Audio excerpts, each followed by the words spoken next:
At the beginning of the story we see a village. And some beast wolf has attacked this village. And they have destroyed this village by burning it. And now those wolves are moving to attack someone, and they have attacked a girl. But that girl would have killed all those wolves with her little power. Then that girl goes ahead, and she is saying, I never thought an ordinary village like this will be under attack from monstrous wolves.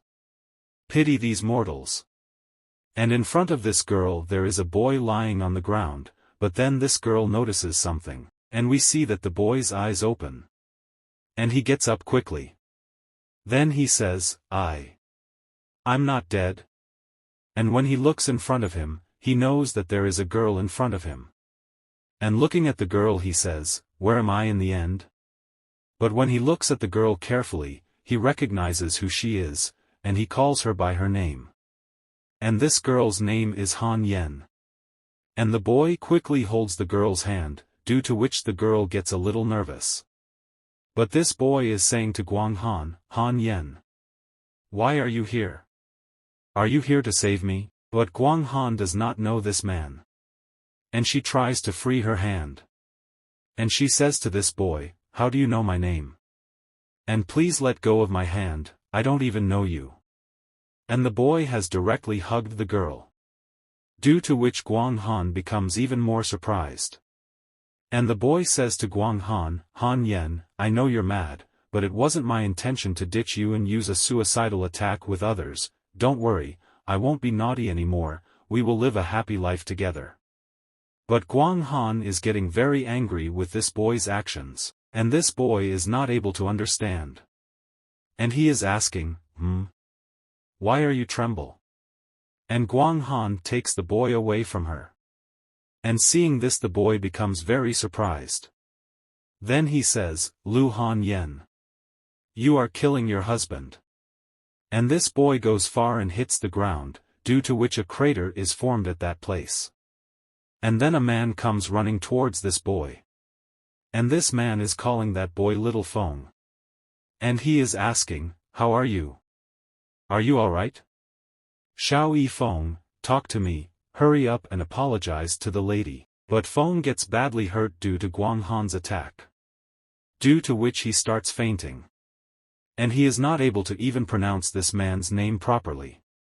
Then the man goes to Guang Han, and says to Guang Han, please do not blame him lady, Little Feng is just acting up because the village is destroyed, and spouting nonsense. And Feng is saying in an unconscious state, Xiao village. Wasn't it destroyed? Many years ago, could it be that I went back to the past? And Feng starts remembering what happened to him in the future. He recalls that Guang Han was his wife, and Guang Han had said to Feng, promise me, you must return safely.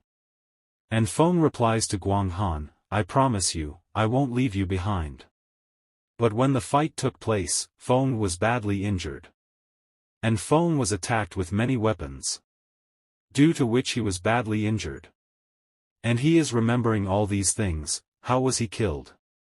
Then after this Feng regains consciousness. And he shouts Guang Han's name, but when he looks ahead, he realizes that he has come to a different place somewhere. And he is saying, it's not a dream. And I am not dead, and then Feng hears a voice and she says, you are finally awake. Come with me. The place master would like to see you. And after listening to this girl Feng asks, lady, may I know where we are going? And this girl tells, towards the flying ship to carry us to Tian's Sect. Hurry up, the palace master has been waiting. Then Feng starts following this girl, and while going he is thinking, it's real, I really went back to the past, this is when Lu Han Yen rescued me back then. She became my wife later, but she doesn't know me at this moment, and as soon as Feng enters the room, the door is closed. Seeing which Feng gets scared, and he asks why did you close the door? Then suddenly someone says to Feng, you're Xiao Yifeng? And as soon as Feng looks ahead, there is Guang Han in front of him. And by the way it is, Tian's Sect lady. Guang Han. Cultivation, Mahayana realm. And Guang Han is sitting in front of Feng. Then we are told about Guang Han, the fairy of the cold moon sect. Cold and proud like snow. Pure and flawless. She is the most eye-catching female cultivator in the cultivation world. Countless men fell in love with her at first sight. But in all these years, even her real name is not known by many. But today.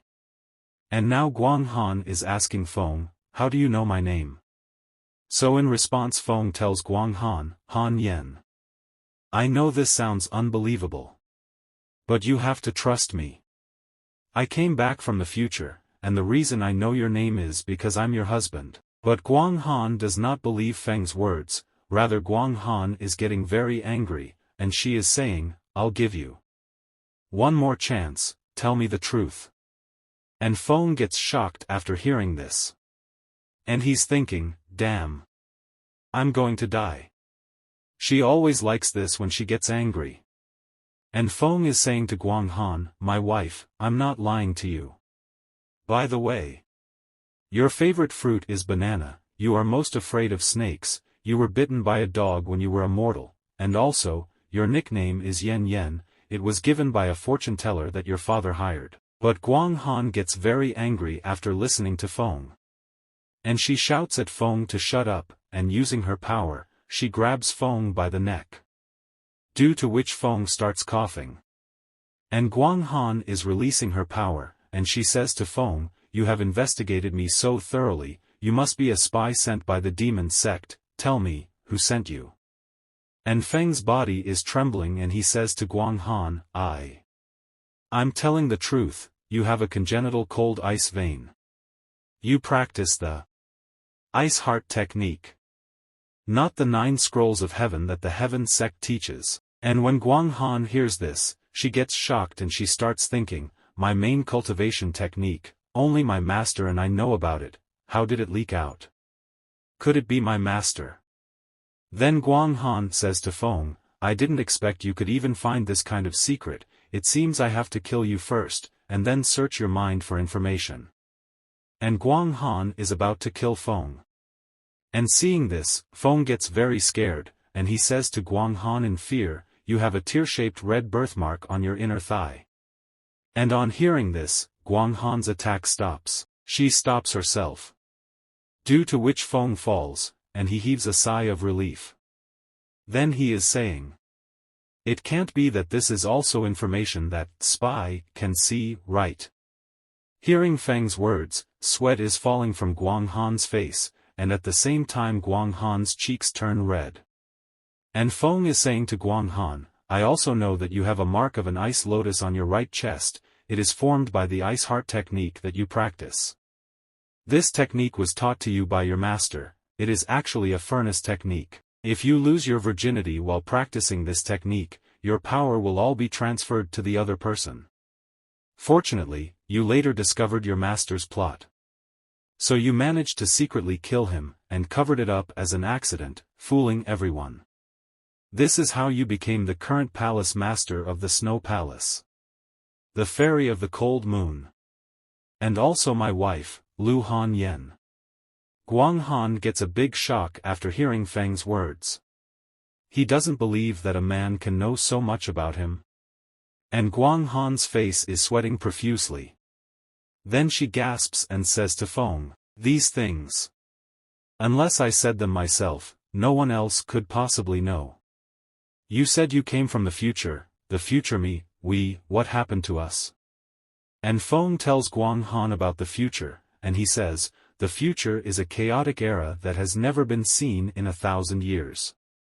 Starting now 50 years later, a new war between the righteous and the evil begins, and the divine land will be in flames.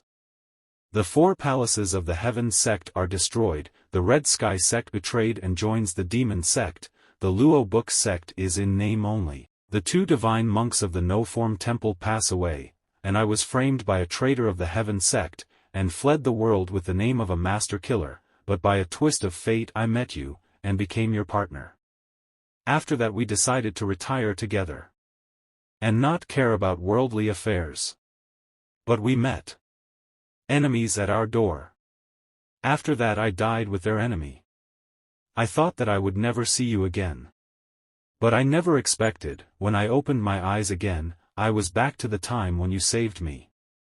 Han Yen, seeing you again, is so good. And Guang Han is very surprised to hear Feng's words. On the other side, two girls are talking, who are Guang Han's servants. And one of the girls says, "We are almost at the sect, why isn't he here yet? I wonder what business the sect master has with him. Probably just some questions, we don't need to intervene. It's not like you don't know our sect master's attitude towards men." Yes, and Immortal, at that. And after some time, Guang Han believes what Feng says. And Feng is writing down a technique, and Guang Han is asking Feng, "Is this the improved technique you spoke of?" And Feng tells Guang Han, "Yes, this is the improved frozen heart chant we spent 3 years on." And Guang Han comes very close to Feng, due to which Guang Han's watermelon touches Feng's shoulder. And she is saying, most of the path of veins is only possessed by those with freezing veins. Not something a normal person can practice. Feng's shoulder has taken the weight of Guang Han's watermelons, due to which sweat is falling from Feng's face. And he is saying, "Yes. You are smart, my wife, this technique is tailor-made especially for you, not only is it more powerful, it is no longer a dual cultivation technique. With it, our lives as husband and wives back then wouldn't let you break your cultivation." And as soon as Guang Han hears about dual cultivation, her body starts trembling. And she says to Feng while blushing, "What are you talking about? Who's your wife? Even if you are from the future. Who's to say that I, Han Lu Yen, will be the same person as I am? Yes. Maybe, that's just me from another world, we are not the same person." And listening to Guang Han, Feng is thinking, "You came up with the parallel world theory. You got a big brain over there." Then Feng says to Guang Han, "You have a point, maybe you're not my wife." And Guang Han gets surprised to hear this, then Feng further says, "I prepared this improved technique for my wife, I can't give it to others." And as soon as Feng says this, Guang Han gets very shocked. And Feng says to Guang Han, "What's the matter, Miss Lu? Could it be that you want to forcefully take away my token of love to my wife?" And hearing this, Guang Han starts leaving this place angrily, and she says, "Humph. Who wants it anyway, I'll come up with it myself." And seeing Guang Han leaving, Feng gives that technique to Guang Han and says, "Sigh, I'm kidding, it's not like I can't give it to you. I will give you the technique, you take me as your direct disciple, how's that?" Guang Han gets shocked after hearing Feng's demand, and she says, "How is that possibility? Everyone in the Fei Shui court are women, how can I let you enter?" And hearing this Feng says, "So there's no room for negotiation? I will not disturb the palace master any further. I will leave now, and we will have nothing to do with each other from here on out." And hearing this Guang Han starts rubbing her teeth. Then she asks Feng to stop. And hearing this, Feng starts smiling, and Guang Han further says, "I can let you enter my court. But you cannot do anything that goes against the way of justice or I will not forgive you. Right, and, you cannot tell others about our relationship." And Feng gets ready to do everything Guang Han asks. Then Guang Han asks Feng, "What do you need to do now?" And Feng says, "I will write out the technique." After this the scene shifts and we see a flying ship, which is flying in the sky, and as soon as people see a place, they become very surprised. And those people are saying, "Is that the place cultivators live in?" Then Guang Han is telling them, "This is our Wen Tian sect. Those who get chosen as disciples are people suitable for our sect. Before joining the sect, all of you need to participate in a spiritual test to confirm the talent of your spiritual roots. It will be up to you to know which palace you will enter afterwards." Then we see Feng's friend, who is searching for Feng, but then Feng comes behind him, due to which he gets scared. And Yi Jiu is getting very angry, and he is shouting, "Where did you go? I didn't see you for the entire trip." And Feng is saying, "Ah. Just making an apology to a lady. Then Yijio tells, Little Feng, I asked around just now, other than the two of us joining midway, the other mortals here are all disciples taken in by cultivators. They have extremely high talent in cultivation. If our spiritual roots aren't good, we'll probably be chased out. But Feng tells him, don't worry. Other than the talent, cultivation also requires opportunity, maybe you will have some luck. And hearing this his friend becomes happy. Then he says, you have a point, I will do my best. And Feng says, ha. Of course you will have an opportunity, kid. And Feng is remembering about the future, and he is thinking, who would have imagined that you are the most talented disciples in this batch, much more powerful than I was. But this time, I made preparations beforehand. Then Feng says to Yijio, let's go and measure our spiritual power. And after some time Feng and Yijio come to another place. And Yijio is telling Feng, Little Feng, look, there are cultivators everywhere, and why are there empty seats there? Feng says, those are the seats for the palace masters, look there. And after some time, many cultivators gather at one place. And those people are welcoming the sect master and the palace master. And everyone bows their heads before him. But Feng does not bow his head, due to which Yijio says to Feng, Little Feng, quickly bow and be respectful. Then Feng bows his head. And when he looks in front, Guang Han is sitting. Then we see a man, and it's this man, Wen Tian's sect master, Immortal Guang Gender. And the sect master is saying, you may all rise. Welcome to the Wen Tian sect. I am Guang Ling, the sect master of this sect. All of you are here, favorite ones from your respective places, and meet the entry-level requirements of our sect. But before you can enter our sect, you will need to take the spiritual root test, only then can we choose who to accept. Do you all understand?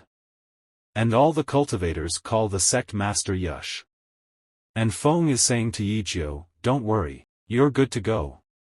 And now the test starts. Then a bright light shines, seeing which everyone becomes very surprised. And a man is saying, this item is a spirit measuring instrument which can be used to determine qualifications of your spiritual roots. There are 4 levels, A, B, C, and D. Please come forward when I call your names and put both yours hands on this. Then the test taker takes the name of a person, due to which that person comes to take the test. And he places his hand on the measuring instrument. And a lot of light comes out from the measuring instrument, due to which the test taker tells, would spiritual root, middle be, acceptable. Then the test taker takes the name of another person, and the test continues like this. And Guang Han is looking at Feng and thinking about him, I wonder what his spiritual root will be. If it's AB, standard, I'll need to find a way to let him enter my palace. Then after this sect master asks Guang Han, junior sister Guang Han, has someone caught your eye? And Guang Han says, not yet. And after this, Yijio comes to give the test, and Yijio has got wood spiritual root, and it is high, because of which Yijio gets surprised, and he is unable to understand what is happening to him. But Feng calls Yijio a conglomerate, and the sect master looks at Yijio's wood qualification and says, huh. Not bad, not bad. I didn't expect to see a disciple with such high qualifications this time round. Junior sister Guang Han, I heard that he's one of the disciples you brought back. I wonder if the other one. And after this it's Feng's turn, and Feng is saying, ha. I didn't expect to have to go through this again. And Feng goes ahead and places his hand on the measuring instrument. But its qualification is low, which is D. And seeing this everyone becomes very surprised, and Feng is saying, what did I say? And the test taker is just looking at Feng. And everyone is also very disappointed. Then a fat man says, aren't we all favorite ones from our respective places? Why is there someone with such a qualification here? Another man says, a low D, isn't he basically an ordinary person? I heard at most, people like that will only be someone that does odd jobs. And the test taker is saying to Feng, "Do you want to try again?" The spirit measuring instrument might have made a mistake. But Feng tells him, "No need, no need. I know exactly how bad my qualifications are." The test taker is unable to say anything after listening to Feng. He makes a strange face. Then Feng goes to Yijio and says to him, "How's it, great genius? Aren't I cooler than you now?" And Yijio says, "Little Feng, I'm sorry, I didn't know." But Feng says, "Don't think too much. It's your talent, so cherish it well. Besides, am I the kind of person who needs qualifications?" And Feng senses something, and he thinks, Why do I feel someone's gaze on me? Looks like she's really angry." And actually Guang Han is very angry, and she is thinking, "This bastard. Why does he have a qualification like that?" Then we see another man, which is very angry, and it is Wuya Palace Master, Su Qianyi. And he says, "Which asshole was the one who got bribed into bringing such a person here? Forget it if there was bribery. Bringing a person like him in is just going overboard." And Guang Han tells him, "I was the one who brought him in." "Junior brother Qianyi, you were saying?" And Su Qianyi is shocked to hear this. Then he says, "Even if it's senior sister Guang Han, you shouldn't have brought back a disciple with such qualifications. Did you not check beforehand?" And Guang Han says to him, "My apologies. I forgot. I'll check next time." And hearing this, Su Qianyi gets angry. Then he says, "You forgot? How can you even forget this? Senior sister, how many times has it been already? How are you always forgetting such an important thing?" And another man says, Senior brother Su is really angry. And this man is Danding Palace Master, Immortal by Yun. Then an old man says, "If he doesn't get angry, who will?" Each palace select their disciples based on their previous ranking in the true martial competition. Wuya Palace came in last, which means, well, this is the old man, Xiankuan Palace Master, Taoist Guang Wei. That disciple is definitely his unless we kick him out and risk tarnishing our reputation. Then we see Feng, who is going to many people, and greeting them, and is also talking to people. And Feng is saying, "Nice to meet you, we'll all be one big family in the future, so let's get along well." Then a man comes to the Sect Master, and he tells the Sect Master, "Palace Masters, the spiritual root test has ended. We have a total of 78 disciples accepted." And Sect Master says, "Then according to the previous ranking in the true martial competition, the Xiankuan Palace can choose their disciples first. Junior brother Guang Wei, please go ahead." Then the old man says to his companion, "Ming Hai, go. You know how to choose." And his companion leaves from here. And the Sect Master says to another man, "Then next is my Taiji Palace. Xian Yi, I'll leave the selection to you." Then that man also leaves, and Sect Master is speaking to Guang Han. Then next is the Feishue, the palace that ranked third. "Junior sister Guang Han, it's your turn." And Guang Han says to the girl next to him, "Ming Xia, same as before." Then we see Feng, who is still talking to many people. But then he notices something, and he looks back, and there is Ming Xia in front of him. And Feng is smiling seeing her. But Ming Xia passes by Feng. And seeing this, Feng becomes very surprised. And Ming Xia is talking to other people. And Feng is getting shocked. Then we see some people who are building their team by doing the same. And Feng becomes alone, and Feng is thinking, it's the same as before, but don't tell me she isn't going to keep her word? No. She isn't someone like that. And Sect Master is saying, "Junior brother Su, it's your turn, but there's only one person left, so there's nothing to choose from anyway." And Su Qianyi speaks, "I won't choose him. You guys are doing this on purpose. Then Guang Han says, Junior brother Su, if you really don't want him then I can accept him into my palace. Since I was the one to recommend him, I should take responsibility for him. The Wen Tian sect keep their promises. And the sect master is surprised to hear this, and he says, Junior sister Guang Han, you wish to accept him into your place? But don't you only accept female disciples? But Guang Han says, Senior brother, as a righteous sect, Wen Tian sect not only conquers with martial arts but also with faith. So what if his spiritual roots are poor? In the cultivation world, there have been instances where those with poor spiritual roots achieved success. He is only one disciple for my palace to nurture.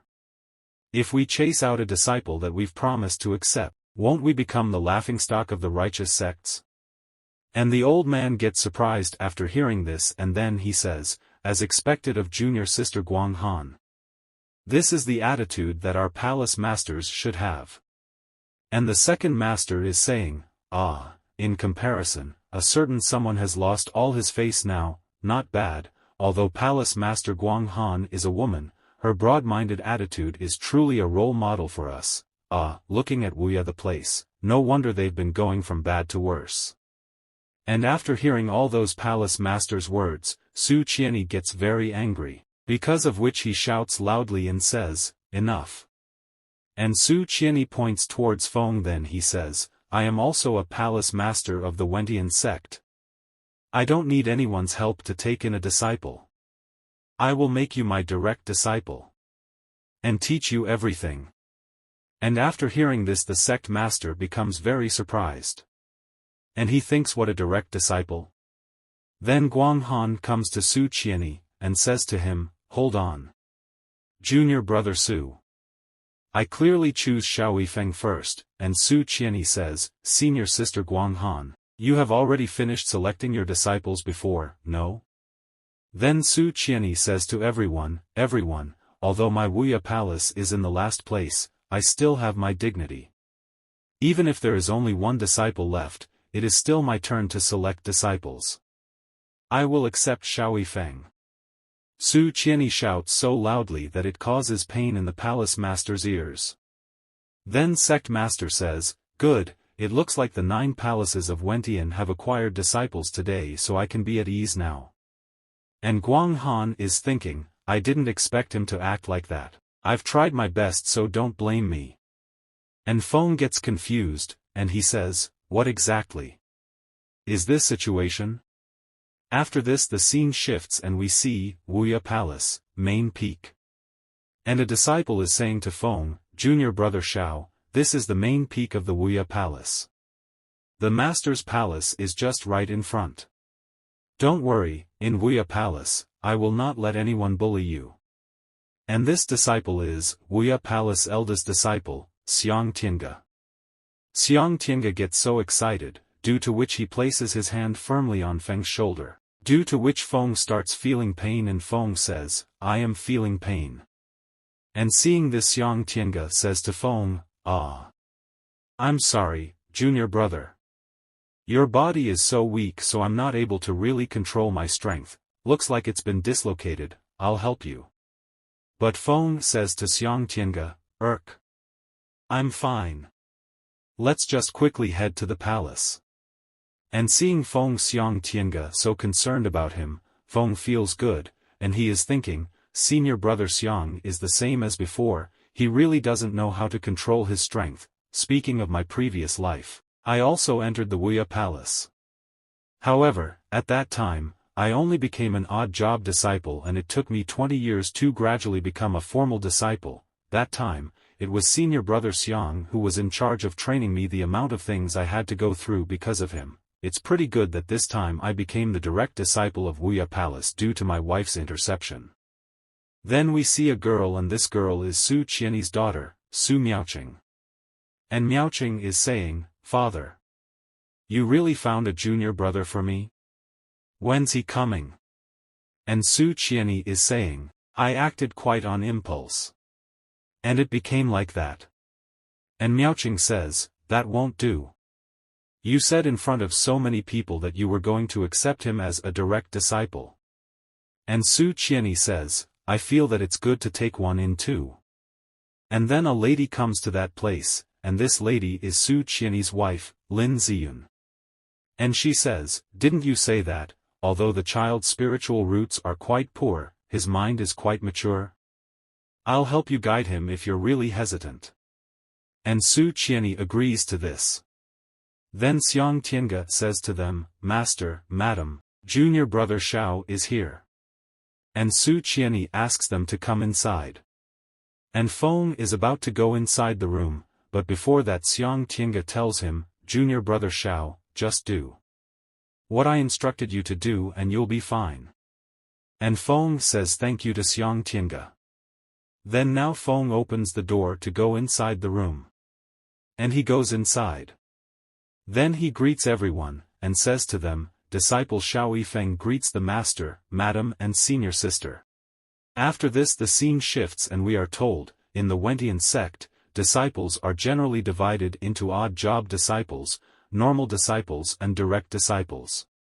Among them, the odd job disciples have almost no chance of receiving orthodox teachings and can only work continuously in exchange for the opportunity to become normal disciples. For normal disciples, although they cannot learn the truly exquisite supreme techniques, if they devote themselves to cultivation, they still have the opportunity to stand out. Direct disciples are extremely rare and they enjoy the best resources of the sect with the sole goal of becoming the core pillar of the sect in the future. Feng is very happy, and he is saying, I can't believe I really became a direct disciple of the Wuya Palace and even have my own courtyard. I wonder what my wife said at that time. It's just that with my qualifications, even if I have the best techniques given to me, my cultivation will still be very slow. I need to find some other way to get stronger. Then suddenly someone knocks on Feng's door. Seeing this, Feng gets a little confused as to who would have come at this time. And Feng goes ahead and opens the door. There is a huge beast in front of him, and he roars loudly. But Feng is not afraid of that beast, and he makes a strange face. Then he says, Senior sister, do you need something? And in front of Feng is Miaoqing, and she, hanging upside down from the beast, says to Feng, why aren't you scared at all? Everyone else was scared by Whitey before. After listening to Miaoqing, Feng tells her, I understand, senior sister. Please wait minutes. And Feng closes the door and opens the door again, and acts scared, then says to Miaoqing, senior sister, was that good? And seeing Feng's acting, Miaoqing thinks for a while, then she says yes to Feng. But she keeps saying, wait no. I have some business with you. And Feng gets confused after hearing this. And after this the scene shifts. Feng and Miaoqing have come to another place. And Xiang Tiange is saying to both of them, junior sister? Junior brother Xiao probably can't keep up with your cultivation lesson yet, so why did you bring him here? And Miaoqing says, it's okay, it's okay. Just teach us both together. Don't worry, as a senior sister, I'll teach him if he doesn't know. Right, junior brother? Then Feng says, it's all right, senior brother. Just teach as you usually do. And Miaoqing is thinking, hee, everyone has always thought of me as the youngest and always forced me to take lessons. Now, there's finally someone that's weaker than me. My junior brother. I'm sorry. Your senior sister needs you to get your share of pain. Then Xiang Tiange says, okay, then I will talk about some simple things today. Although you have poor talent, junior brother, you should believe that diligence can make up for it. And Feng also gets ready, and Xiang Tiange further says, let me start with the division of realms. The realms of those who cultivate are divided into 9 major realms: refining qi, foundation building, golden core, nascent soul, transcendent, body recombining, hollow spirit, Mahayana, and crossing tribulations. And the Wentian sects, 9 scrolls of Wentian, each correspond to a major realm. Today, I will first talk about. And Miaoqing says, it's all learned things I've learnt before, now I can finally slack off, I'll take a nap first. Anyway, with junior brother's qualifications, he'll probably take some time to learn. And Xiang Tiange says to Miaoqing, I will now be testing you on the sword technique that I taught you yesterday. But Miaoqing asks Xiang Tiange, but shouldn't you be reviewing the previous topics with junior brother?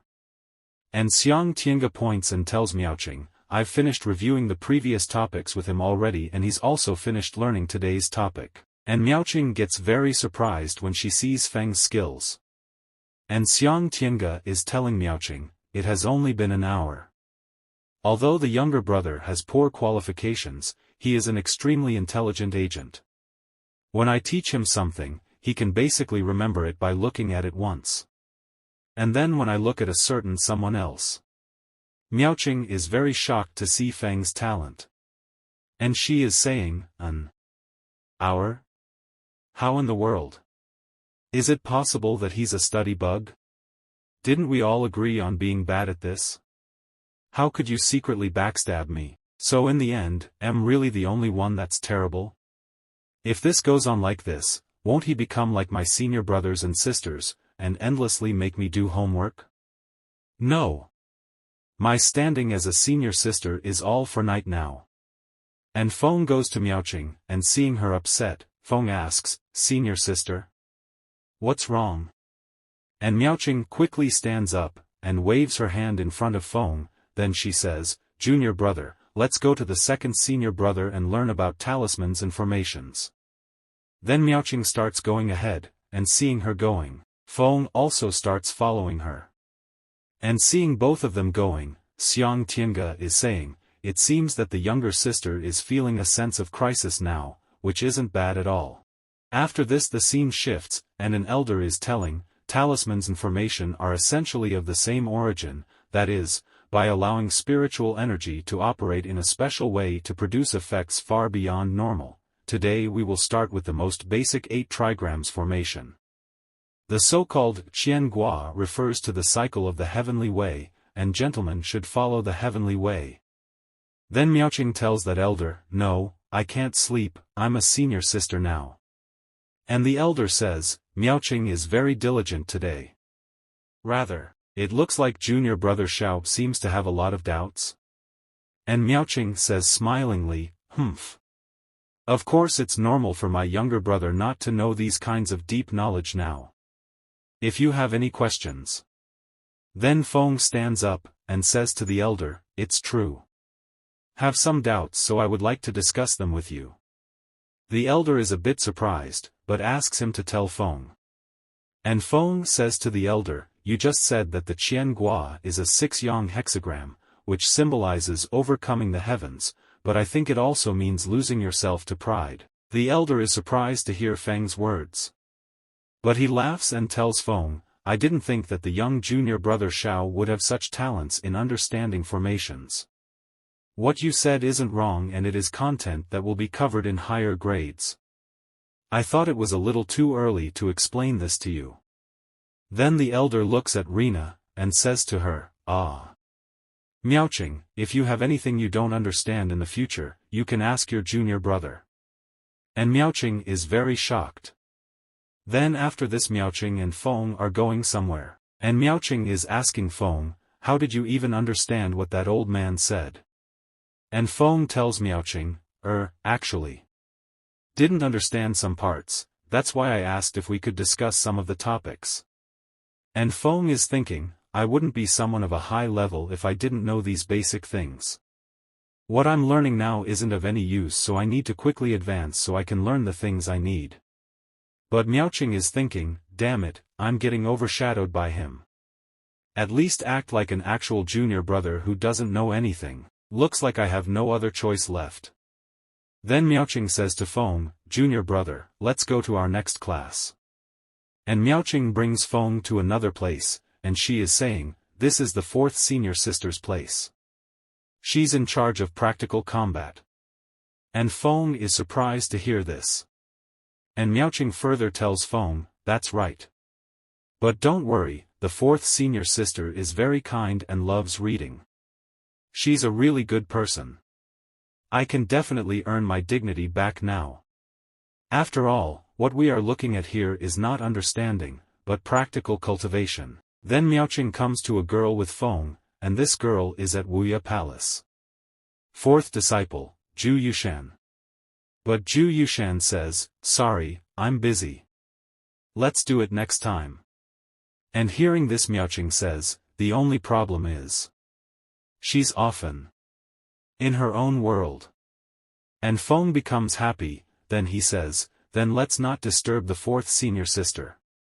And Feng is thinking, are you kidding me? Right now I'm just a normal guy who hasn't even reached the first refining chi stage, and you want me to fight with the fourth senior sister in the nascent soul stage? Are you joking? Then Feng starts leaving this place directly. And seeing Feng leaving, Miaoqing tries to stop him. But as soon as she goes after Feng, her foot slips, due to which she directly collides with Feng. And the luggage behind Feng falls. And Miaoqing falls on Feng. And Miaoqing is asking Feng if he is okay. So Feng says I am fine. But then both of them feel something, there is a shadow behind them. And when they look ahead, there is a limit in front of them, which is very angry, and she is saying, you guys wanted practical combat class, right? And seeing Zhu Yushan's anger, both of them get very nervous. And Feng is saying that we are leaving from here. But Zhu Yushan closes the door, then she says, don't worry, I'm not a demon. And after this the scene shifts and we see Guang Han Palace. And Guang Han is taking a bath with hot water. Then someone tells Guang Han, Palace Master, after this, you and Immortal Bai Yun will have a meeting. And Guang Han says, push it back, I have other matters to attend to. Then Guang Han becomes a little silent and she is thinking, I wonder how that bastard is holding up in the Wuya Palace. On the other hand, we see outside Guang Han's room. There are two servants at this place, who are talking. And one of the servants says, what's going on? Is the palace master still angry? And the other servant says, yeah. Ever since she came back, she's been in a very bad mood. In any case, let's not enter her room now. And then both of them hear a bang inside the room, because of which both of them get nervous. And we see inside that Guang Han is very nervous, due to which he has frozen the entire room with ice. And she is saying, he's only in the first stage of refining chi, I even added a high-grade elixir in the medicinal bath for you. If it was anyone else, they would have been close to the foundation building realm already. Exactly how bad are your qualifications? Speaking of which, why did I even decide to use such a precious item on him? We don't even know each other that well. No, I just wanted to repay him for helping me improve my technique, yeah, that's right. I just wanted to repay him. After this the scene shifts. And Su Qianyi is surprised, and he is saying, what? You managed to get to the first stage of refining chi in one night? And Feng greets Su Qianyi and says, it's all thanks to the herbs that my master gave me. And Su Qianyi says, even if it's the herbs, the effect shouldn't be that great. Then his wife says, it's a good thing that you managed to break through. But remember to remain modest and never let arrogance overtake your mind. After this Feng comes out of the room. And Xiang Tiange is waiting for him outside the room, then he says to Feng, good job, Junior. Brother Xiao, I heard you broken through to the first stage of refining chi. And Feng smilingly tells Xiang Tiange, I was just lucky. And Xiang Tiange is very happy, due to which he holds Feng tightly. Then he says, luck is also a part of strength, and in my opinion, your talent wasn't bad in the first place, ha ha ha. And Feng is saying to Xiang Tiange, senior brother Xiang, you're suffocating me. And Xiang Tiange apologizes to him and he says, oh, sorry. I can't really control my strength. And Feng says no problem. But he is thinking, anyway, the cultivation method I'm using this time round is a combination of two teachings, and even though it will make me a lot stronger, the progress should be a lot slower than in my previous life. What exactly did my wife add at that time? Or could it be that my cultivation talent really became better? And after this 2 years pass. And Miaoqing would have made a breakthrough. And his father is saying, Miaoqing has broken through the 7th stage of refining qi.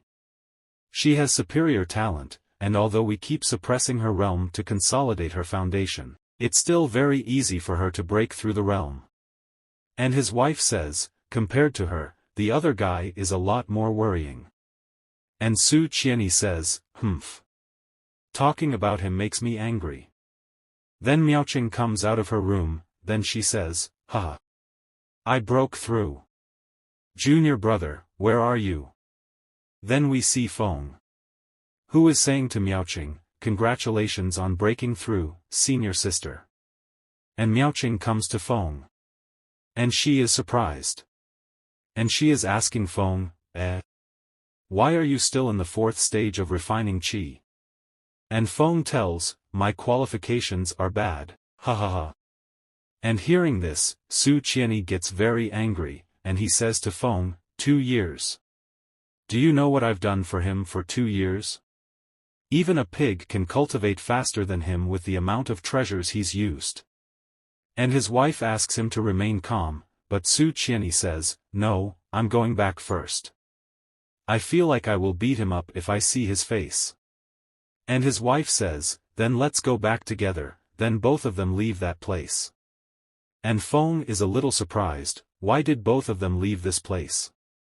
But Miaoqing is very happy and she says to Feng, who cares about what that old man is thinking? Junior brother, let's go play. But Feng is a little nervous, and he says, but I still need to cultivate. But Miaoqing does not listen to Feng, she binds Feng with her power. And starts taking her with her, and she says, Aya, it's fine. Anyway, you cultivate so slowly. I'm sure missing 1 or 2 days is fine, I'll bring you to a great place. And Miaoqing is taking Feng away with her very fast. Due to which Feng starts vomiting, and he is thinking, I didn't think cultivating a combination of 2 techniques would be this slow, what exactly did my wife give me that time that I managed to break through in 1 night? Then Miaoqing tells Feng that I am going to take you away very fast. And very fast she takes Feng away with her. Then she brings Feng to another place. And as soon as they both get down, Feng starts vomiting. But when Miaoqing is looking ahead, there is a huge dead beast in front of her. Seeing that, she is very surprised. And also Feng. Then Feng looks at that dead beast and says, Miaoqing, look at this wound, it was killed in 1 hit. And Miaoqing says, this is a beast that the Wuya Palace was raising. Which bastard dares to mess around with us? Then Miaoqing takes out a ball from her, and throws it away, says, I choose you. Whitey. But is this a Pokemon anime going on? And Miaoqing says to her beast, go back, check for the killer. And Feng says to Miaoqing, senior sister, this Gale Wolf is at least in the 5th stage of refining qi. It is likely that something more powerful did this to it. And Miaoqing says, don't worry, we're at the back of the mountain and all the strong beasts have long been cleared out by my parents. The remaining beasts don't pose a problem to me. Miaoqing's wolf senses something, due to which it starts running forward. And seeing this, Miaoqing says to Feng, let's go. It looks like Whitey has discovered something. Whitey transformed back to his original form. And as both of them go some distance further, they see that their wolf has stopped at one place. And Miaoqing is asking, why did you stay here? Then when she comes to the front, she is surprised to see in front of her. Because some wolves are dead in front of them. And seeing this, Guang Han gets very shocked. Then suddenly something passes behind both of them, which Feng feels. And that thing attacks Guang Han and Feng. But Feng survives the attack and also saves Guang Han and Miaoqing. Then Feng asks Miaoqing, if she is okay? So Miaoqing coughs and says that I am fine. But then the thing attacks Miaoqing's wolf, causing the wolf to crash into a tree. And seeing this, Miaoqing gets scared. And she sees that her wolf is injured. She then uses her pokeball to summon the wolf back. Then Feng nervously asks Miaoqing to look up. And a very big snake attacks them. And he also prepares an attack on both of them. And then Miaoqing, using her power, creates a spiritual sword. And to stop the attack of that snake, she puts the spiritual sword in front, due to which there is an explosion at this place. And both of them are saved from the snake attack. But due to the attack of that snake, poisonous smoke spreads at this place. After smelling this, Miaoqing becomes very weak and she falls down. Feng gets scared after seeing this. And to take advantage of this opportunity, the snake comes forward to attack both of them. But this was Feng's plan, so that the snake would come to him. And Miaoqing now gets ready to attack that snake. Because she was waiting for that snake to come closer. And she activates her formation, and attacks that snake. Due to which that snake is suffering a lot. And Miaoqing has tied that snake with the help of her power. Miaoqing makes her stop the snake, and she comes down. But she is very tired because she has used too much power. And she also thanks Feng. And then his leg starts wavering, so Feng takes care of Miaoqing. And Feng asks, "Senior sister, be careful." And Miaoqing says, "I'm fine, I just accidentally got poisoned by snake venom, let's return back to the sect quickly and tell the whole situation to my parents." But then the snake starts using its power, due to which it slowly starts becoming free. And looking at him Miaoqing says, "How is it possible? My parents have said that monsters with advanced cultivation levels in the qi refining stage will never be able to break free and cannot use this move." Feng is very shocked, and he is saying, "So this venom is foundation building period. Now that snake is free." And he is about to attack both of them. And Miaoqing asks Feng to step back. And the snake has attacked Miaoqing, but Miaoqing is fighting with that snake. And she is saying, "No, this guy's body is so hard to penetrate, I have think another ways." Right. Eyes. Then she climbs on top of that snake, and moves forward to attack. But then the snake attacks with its eyes, due to which Miaoqing stops at one place. And she is thinking, the poison in the body, spreading rapidly. And the snake attacks Miaoqing with its tail, but Miaoqing makes a shield at the right time. Because of which she is saved. But she is now very injured, and at the same time her power has been exhausted. And she is saying, "It seems that this is the last day of my life." But then the snake moves forward to attack Miaoqing. And that snake is just about to eat Miaoqing, but then the snake stops, and Miaoqing gets surprised seeing this. Then we see that Feng has caught hold of the tail of that snake. Because of which the snake is unable to move forward. But Miaoqing's condition is very bad. And Feng holds the tail of that snake with great difficulty. Using all his strength he picks up the snake and throws it. Then Feng goes to Miaoqing, and Miaoqing is saying to Feng, "Junior brother. You go quickly." Then Feng picks up Miaoqing and he says, "Senior sister, I already sent a signal for the help in the sect." And Feng asks Miaoqing to send a signal over the sky, and Miaoqing does the same. Then Miaoqing is saying, "I'm sorry. It's all my fault."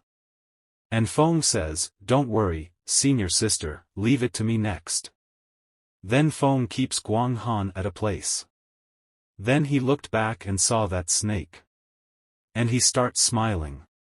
Then the snake directly attacks Feng with its tail. But at this time Feng also gets ready to fight with that snake. And Feng uses his punch to stop the attack of that snake. And he says, "Let me practice with you." But Feng's attack does nothing to that snake. Rather his elephant breaks.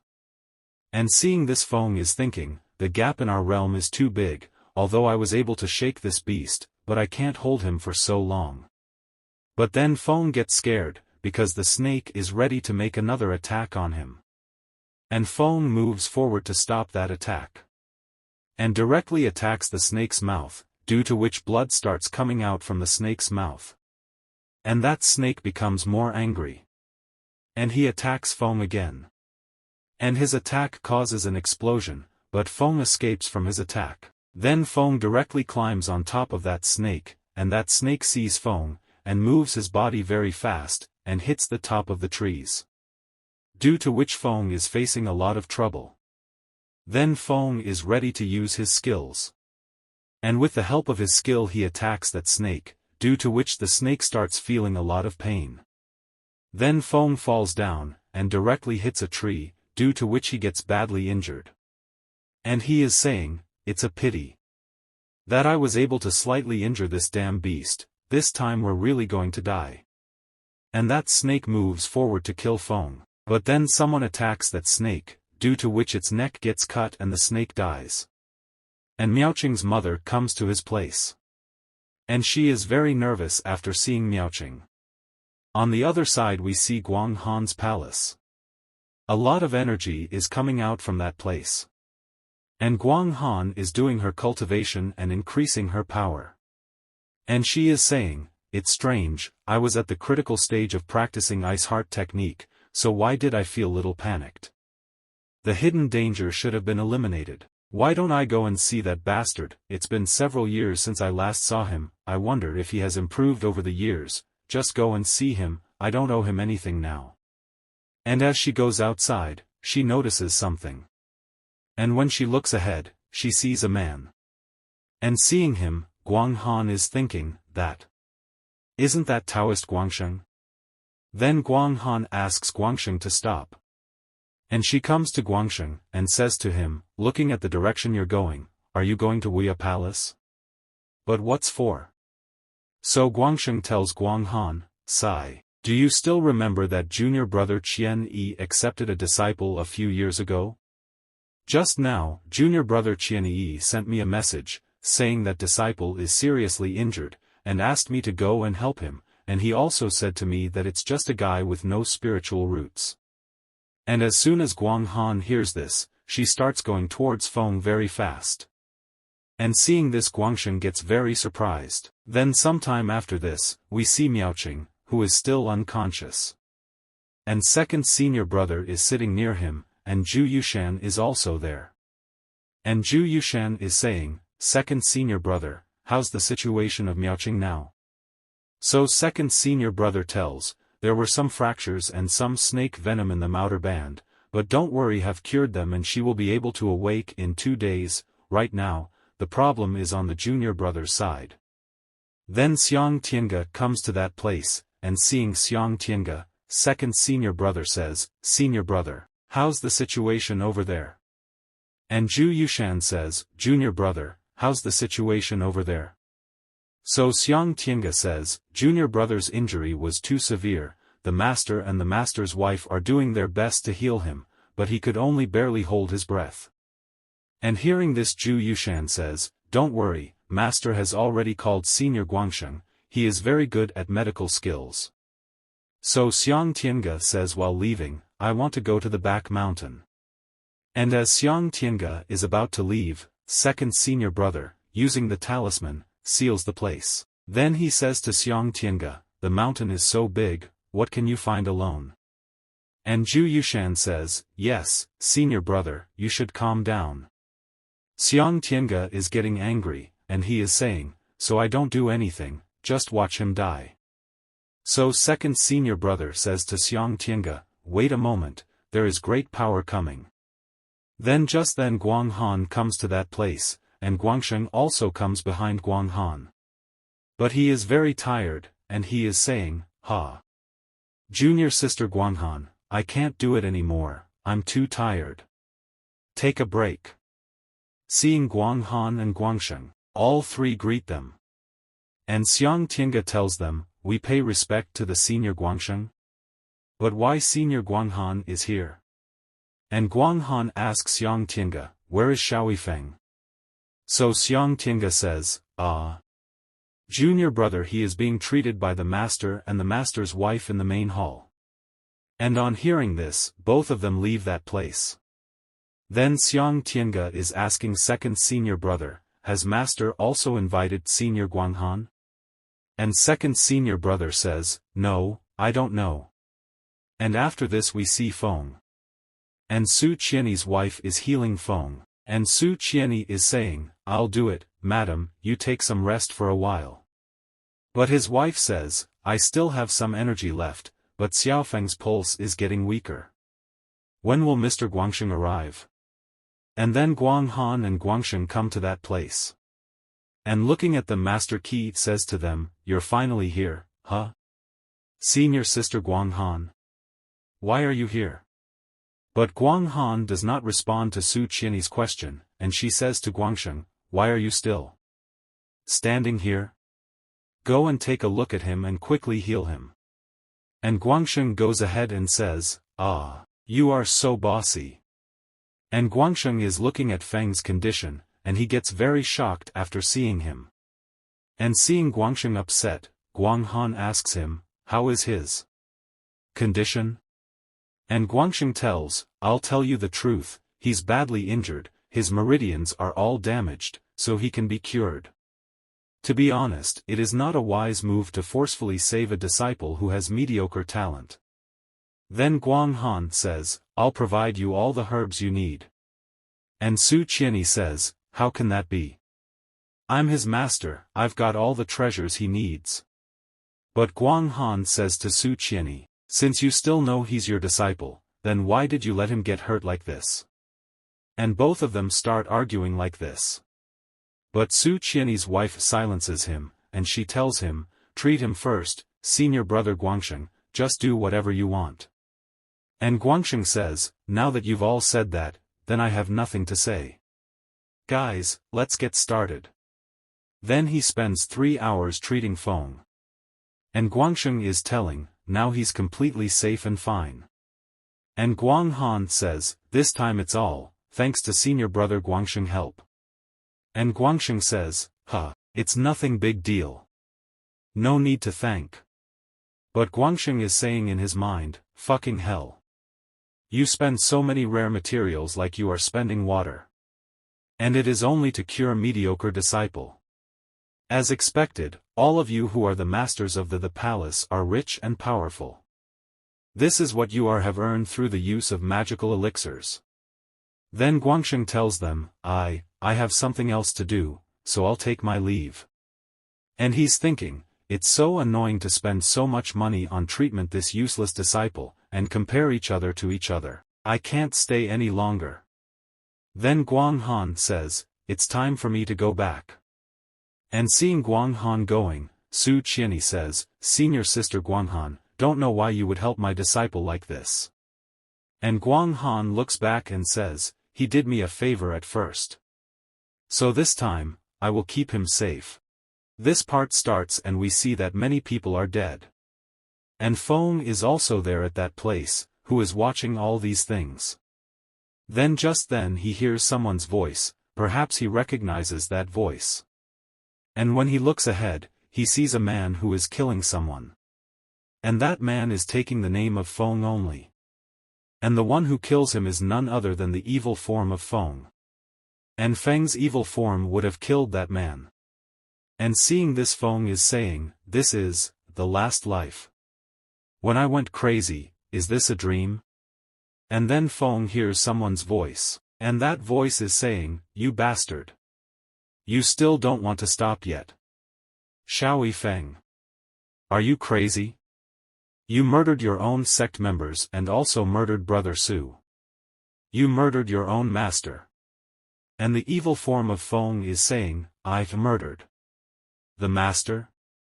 No, how could I?" And that voice is saying, "You still dare to talk nonsense when you're overflowing with the demonic energy. Today I'll kill you in order to avenge for sect members and Brother Su." And Feng is trying to control himself, but the evil form inside him does not allow him to do so. Then Feng says to that voice, It's me who did it, so what? You all must die today." Then that voice sends some of his companions to catch Feng. And a huge explosion occurs at that place. And Feng is seeing all these things, and he is thinking, in my last life, I was corrupted by a demonic remnant soul who had passed through the tribulation period, and I was forced to live with him. And Feng's evil form survived the attacks of all those people. And he is trying to escape from that place, and he is saying, is that all the Wentian sect is capable of? And those people are saying, chase him. Everyone, no need to hold back anymore, life and death don't matter. Feng is thinking, seeing all these things, under various coincidences, was disturbed by him, fell into madness, and even shouldered the accusation of killing my master. Mo Tianding, you entangled me for half of my life. Then Feng's dream breaks, and he comes to his senses, and he is saying, I will never spare you. And Feng has Mei Ying, and Mei Ying is very surprised to hear Feng's words. And she is saying, are you really unwilling to forgive me? Wu, junior brother. I was wrong, you know. How about giving me a good beating? I won't fight back, I promise. And then hearing all those voices, Su Qian's wife comes to that place. And seeing Feng conscious, he calls out to Su Qian. Then we see, Feng is asking Mei Ying, how long have I been sleeping? And Mei Ying tells, you've been sleeping for 10 days. Feng makes a strange face and then says, what? 10 days? Then suddenly Su Qian comes to that place, and he is asking, Xiao Yifeng woke up. How is he doing?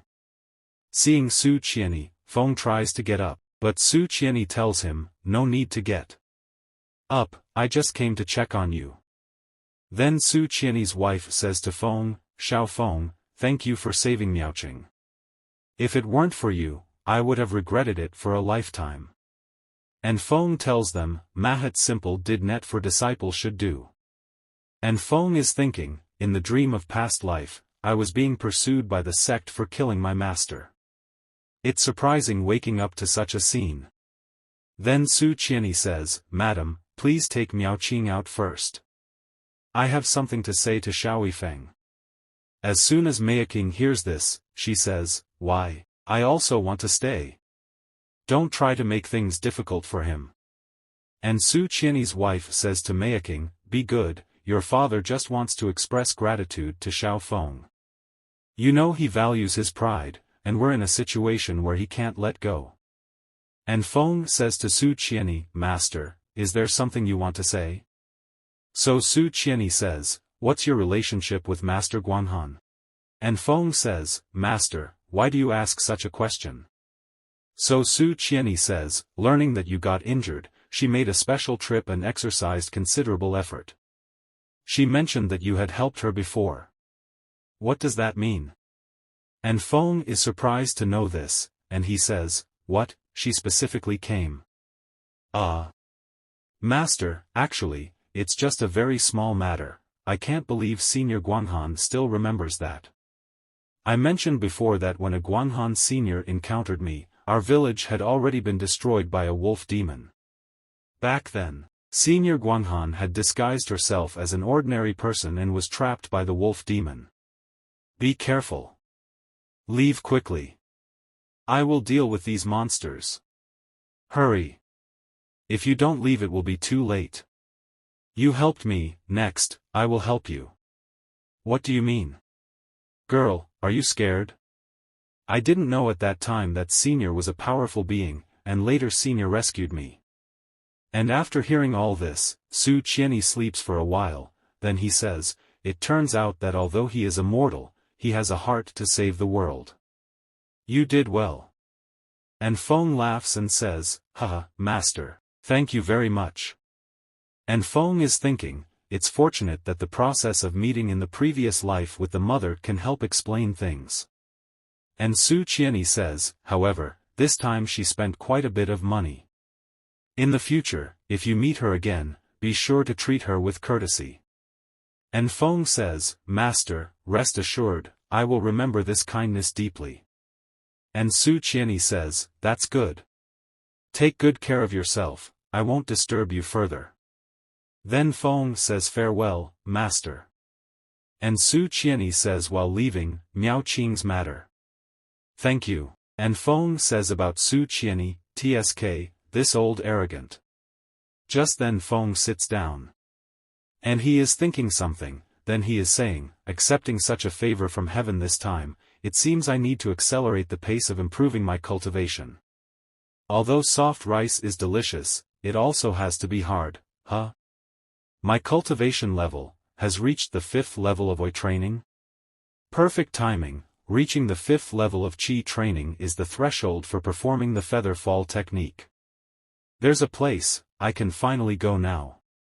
After this we see the night scene, and in this dark night, Feng is going somewhere very fast. And he reaches a peak, and looking down he is saying, it should be at this location. Then Feng jumps down from the peak. And he is going down fast. And only then he sees something, then he uses one of his techniques. And reaches that place. Then he says, that's great. This place is still there. If I hadn't reached their 5th level of Qi training, I really wouldn't have been able to come to this place. And as he moves forward, he sees a skeleton. And he also has a sword. And Feng looks at him and says, this is the legacy left by a cultivator in the Mahayana realm. This should be the place where an enemy of the Wentian sect was located before their death. As long as someone inherits these techniques, they are bound to soar to new heights. You must be thinking so, right? Mo Tianqing. Then Feng burns that skeleton. But the fire has no effect on that skeleton, and seeing this Feng says, so enduring, huh? Fine, I'll stay here and burn your bones completely. But then something tells Feng, wait a minute, little friend. And a spirit comes out of that skeleton, and she says, is the young one also a disciple of the holy sect? Why do you know this seat's name? Perhaps, we are from the same sect. But Feng directly attacks that spirit with fire. And that spirit survives Feng's fire with great difficulty. And Feng tells him in spirit, Mo Tianding, O Mo Tianqing, look at yourself now. Truly shameless, despite once being a cultivator beyond the nascent soul stage, now you bow and scrape before a refiner, forfeiting any semblance of dignity. How about I help you find relief sooner rather than later? And Feng attacks that spirit with a talisman, and seeing this the spirit says, a soul-breaking talisman specifically targeting the primordial spirit. You've come for me. And that spirit is able to escape from the talisman with great difficulty. And he is saying, little friend. We have no grievances or enmity. Why do you treat me like this? And Feng says to that spirit, you don't remember me? We used to be very familiar with each other. And that spirit is thinking, darn it. If this continues, I will perish here. I must find a way to escape. Then that spirit starts running very fast, avoiding all the attacks of Feng.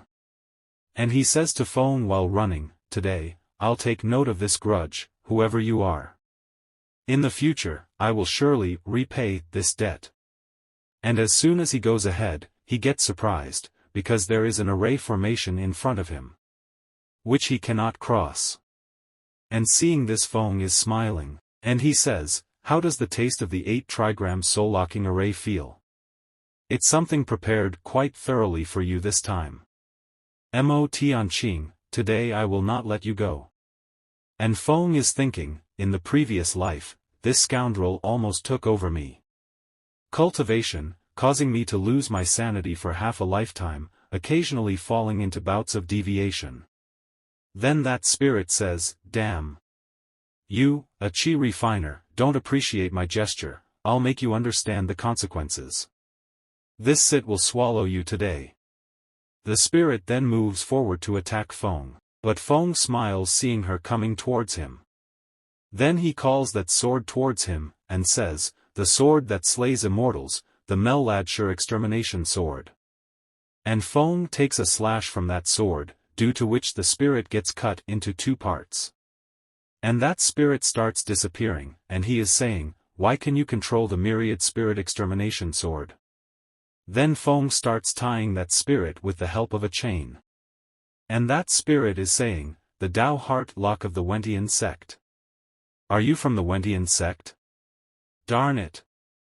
Even if I'm reduced to ashes, I'll drag you down with me. This is the soul departure cone from my holy sect. And Feng starts using his power. Seeing which the spirit gets surprised, and he says, the Heart Sutra of the Formless Temple, its nature is inherently pure and clear. It inherently possesses completeness, originally without birth or extinction. Originally unshakable, it gives rise to a myriad phenomena. Wait. Little friend, please hear me out. And Feng says, oh?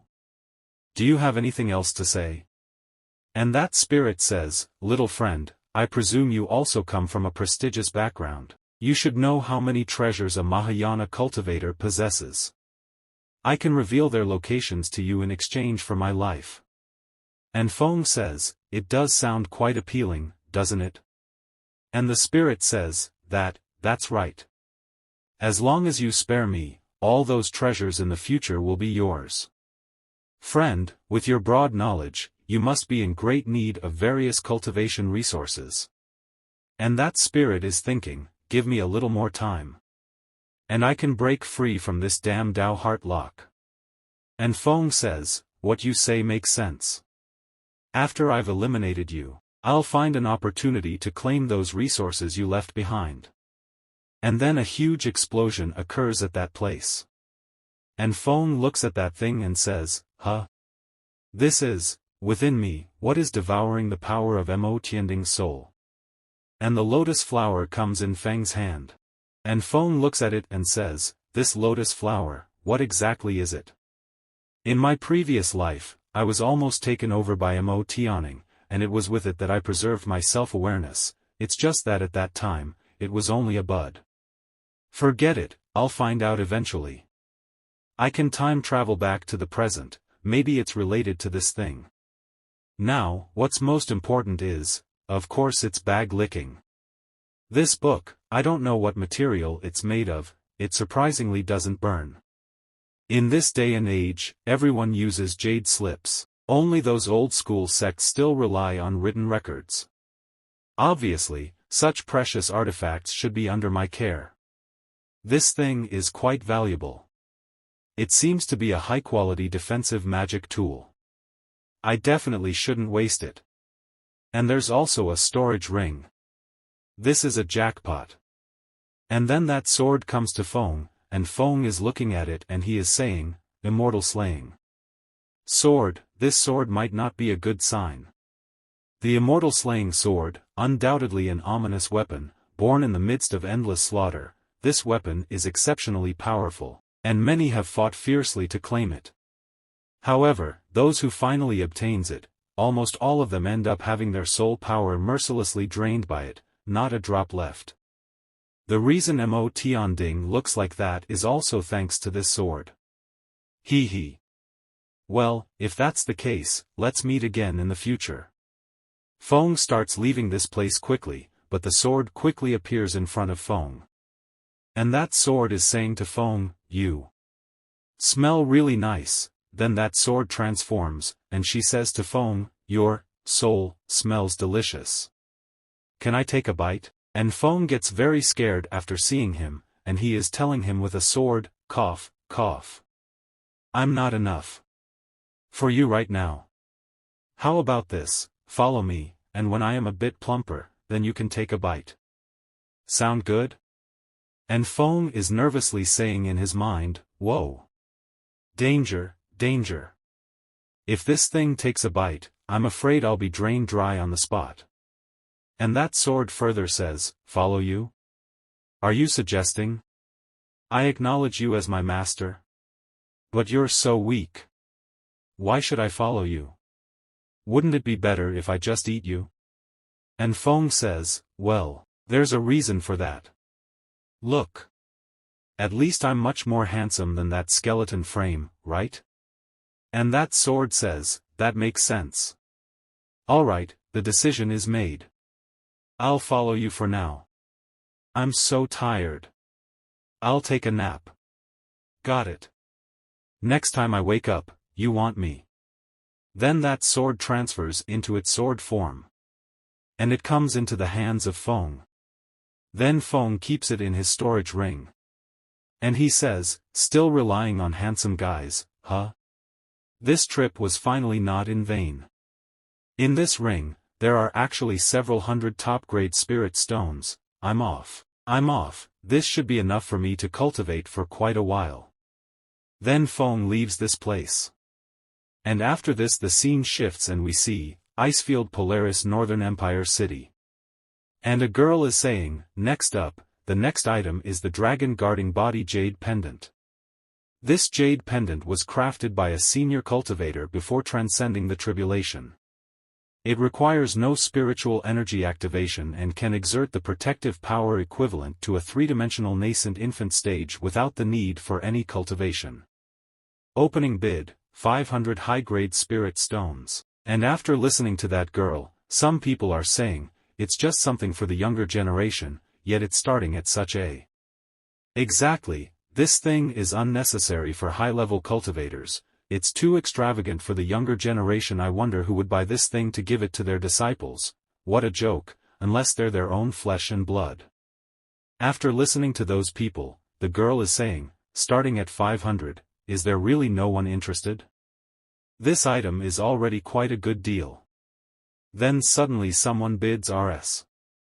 600, and hearing this the girl becomes very happy. Then that girl is saying, the fairy Guang Han from the Wentian sect bids 600 spirit stones. Any higher bids? And as soon as all those people see Guang Han, they become very surprised. And Guang Han is smiling, and she is thinking, this item does seem to suit him perfectly. And to Guang Han he tells the dragon guarding body jade pendant is available. And looking at him she is saying, when I return, that guy should be getting ready for the law enforcement team training, and she is thinking, there should still be time for him to join. Then Guang Han's servant says, who do you think? Is the jade pendant for? Could it be for you? And the other servant says, don't say that randomly. I thought it might be for you. And while they are all going ahead, they hear a man's voice. And he says, dear fairies, please stay for a moment. Then Guang Han says to the man, so, you're the city lord of the Northern Empire City. May I ask what brings you here? Then we see that man. And this man happens to be, city lord of the Northern Empire City, Lin Tianru. And the city lord says, Fairy Guang Han has just participated in the auction for a while, are you leaving already? We still have many treasures to showcase. If the fairy is interested. But Guang Han doesn't pay much attention to what he says, and while passing by her she says to him, no need, I'm not interested in other treasures. City Lord, you may leave. And seeing them going, the City Lord tries to stop them. But those three do not listen to the City Lord. And those people go ahead. But the City Lord comes after them, and says to them, I wonder which beloved disciple the fairy bought the jade pendant for earlier? I happen to have a bottle of jade dew pill here, perhaps it could be a gift for. And seeing such action of City Lord, Guang Han's servant places the sword on City Lord. And she says to both City Lords, City Lord, please don't move. Please don't make things difficult for us. And now the City Lord can't do anything, it just watches them go. And he is saying, even the disciples are so heroic. And then someone comes behind the City Lord, and places his hand on the City Lord's shoulder. Then he says, what are you looking at? They've already left. And City Road looks at that guy and says, hey Lao guy, if you're not participating in the auction, what are you? What is happening here? And the guy says, hey, auction is not as entertaining as watching fairy-like beings, right? And the City Lord says, don't talk nonsense, I'm just here to send her off. But the man is saying, all right, we're all old acquaintances. I don't know you yet. You've been eyeing Fairy Guang Han for quite a while, haven't you? And the City Lord says, cough, cough. It's just admiration.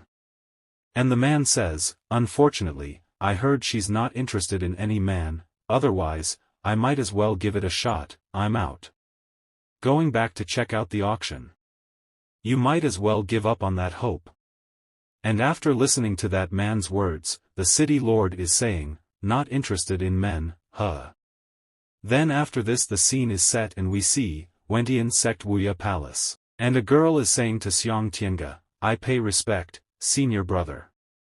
And Xiang Tiange says, "Is my junior brother out of seclusion?" And the girl says, "Not yet, the young master has been in seclusion for a month." And Xiang Tiange says, "I understand. Then I'll come to meet him later." As Xiang Tiange moves ahead, he sees that a very bright light is emanating from a place. And seeing him, Xiang Tiange says, "It seems he is out of seclusion." Then Xiang Tiange starts going there.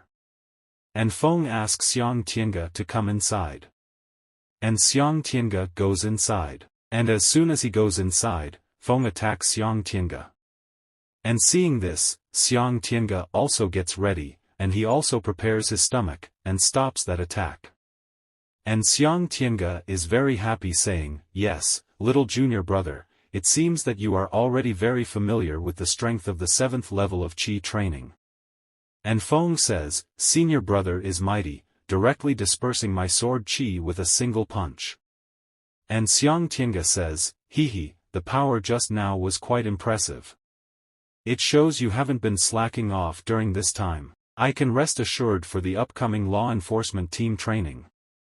And Feng says, "Law enforcement team training?" Then Xiang Tiange tells Feng, "Yes, according to our sect's regulations, disciples with cultivation reaching the 7th layer of Qi training must participate in the law enforcement team training as part of their experience. It's just that after you broke through to the 7th layer of Qi training, you've been in seclusion, so I haven't had the chance to tell you. This is yours token. It was sent to you a month ago. Remember, the law enforcement team training is a mix of all kinds of people. Be extremely cautious in your actions. If you encounter difficulties, use the secret technique to inform me directly." And Feng says, "Many thanks, senior brother." Then Feng is asking Xiang Tiange, "Senior brother, is there anything else?" So Xiang Tiange tells, "Well, recently Miaoying has been busy advancing to the foundation establishment stage. The master and mistress hope she breaks through soon. 50 she might not have time to accompany you. Junior brother, please don't mind." And hearing this, Feng says, "Senior brother, please rest assured, I am sensitive." Then Xiang Tiange says, "Then I can rest assured. I need to go back to report, so I'll take my leave for now." And Xiang Tiange leaves that place. And Feng is saying, "The senior brother has already left. Come out." And then Mei Ying appears hanging upside down and she says, "Even senior brother didn't notice me. How did you know I was here?" And Feng throws an apple towards her and says, "Do you really think senior brother didn't notice you?" And Mei Ying catches that apple. And while eating that apple she says, "What do you mean?" So Feng says, "The words senior brother said before leaving were a hint. Senior brother knew you were here. Him pretending not to notice means you being here was approved by the master and mistress. The translation is, if you say that you want to participate in training with me, something like that, it is absolutely a lie. Am I right?" After listening to Feng, Mei Ying tells him, "People like you can analyze so much from just one sentence. Are all of you this complete?" And Feng says, "Do you think everyone is as naive as you? So, senior sister, did you really come here to see me off?" Then Mei Ying says, "I initially wanted to see if there was a chance for us to participate together in that training. But it seems my parents are keeping a close eye on me, so I'll have to focus on more serious matters now. Here, this is from my parents for you." And Mei Ying gives something to Feng. Like a sword. "This is a top-quality fire-attributed spiritual weapon from my father.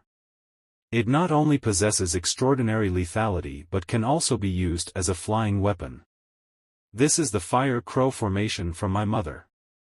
As long as there is spiritual power remaining, even enemies at the foundation building stage will find it challenging to break through. This is a collection of various useful items prepared by senior brothers and sisters for you. It has a bit of everything. Take your time to go through it when you have the chance." And Feng looks at those things and says, These are too valuable. What else did they say?" Then Mei Ying says, "My parents said, first, try not to cause trouble outside. Take care of yourself. Second, if you get into trouble, you better not lose the fight. Be more ruthless, so that those who dare to offend our Wuya Palace will never dare to offend us again in their entire lives. And Feng laughs and says, you'll tell the master and mistress. I won't let them down, I promise. Then Mei Ying starts leaving, and she says, little junior brother, I'll head back now. I'll come visit you later. And Feng tells him, remember to thank master and mistress on your behalf. Then Mei Ying leaves from this place. And Feng is saying, I originally thought that if I had the opportunity in the future, I would find a way to go to Guang Han Palace to eat soft food. Now I seem to think that Wuya Palace is just fine. Maybe I should think about it again. Speaking of which. Wonder how Lu Hanyan has been lately. I haven't seen her since she saved me last time. Then after this the scene shifts and we see, Jingguang's sect. And a man is saying, ha ha ha. Guang Han is truly worthy of being the leader of the Wentian sect, I really admire you. Then we see Guang Han. And Guang Han is saying to them, you're too kind. There will be many matters for your sect to handle in the future. Then an elder says, it's easy to talk about.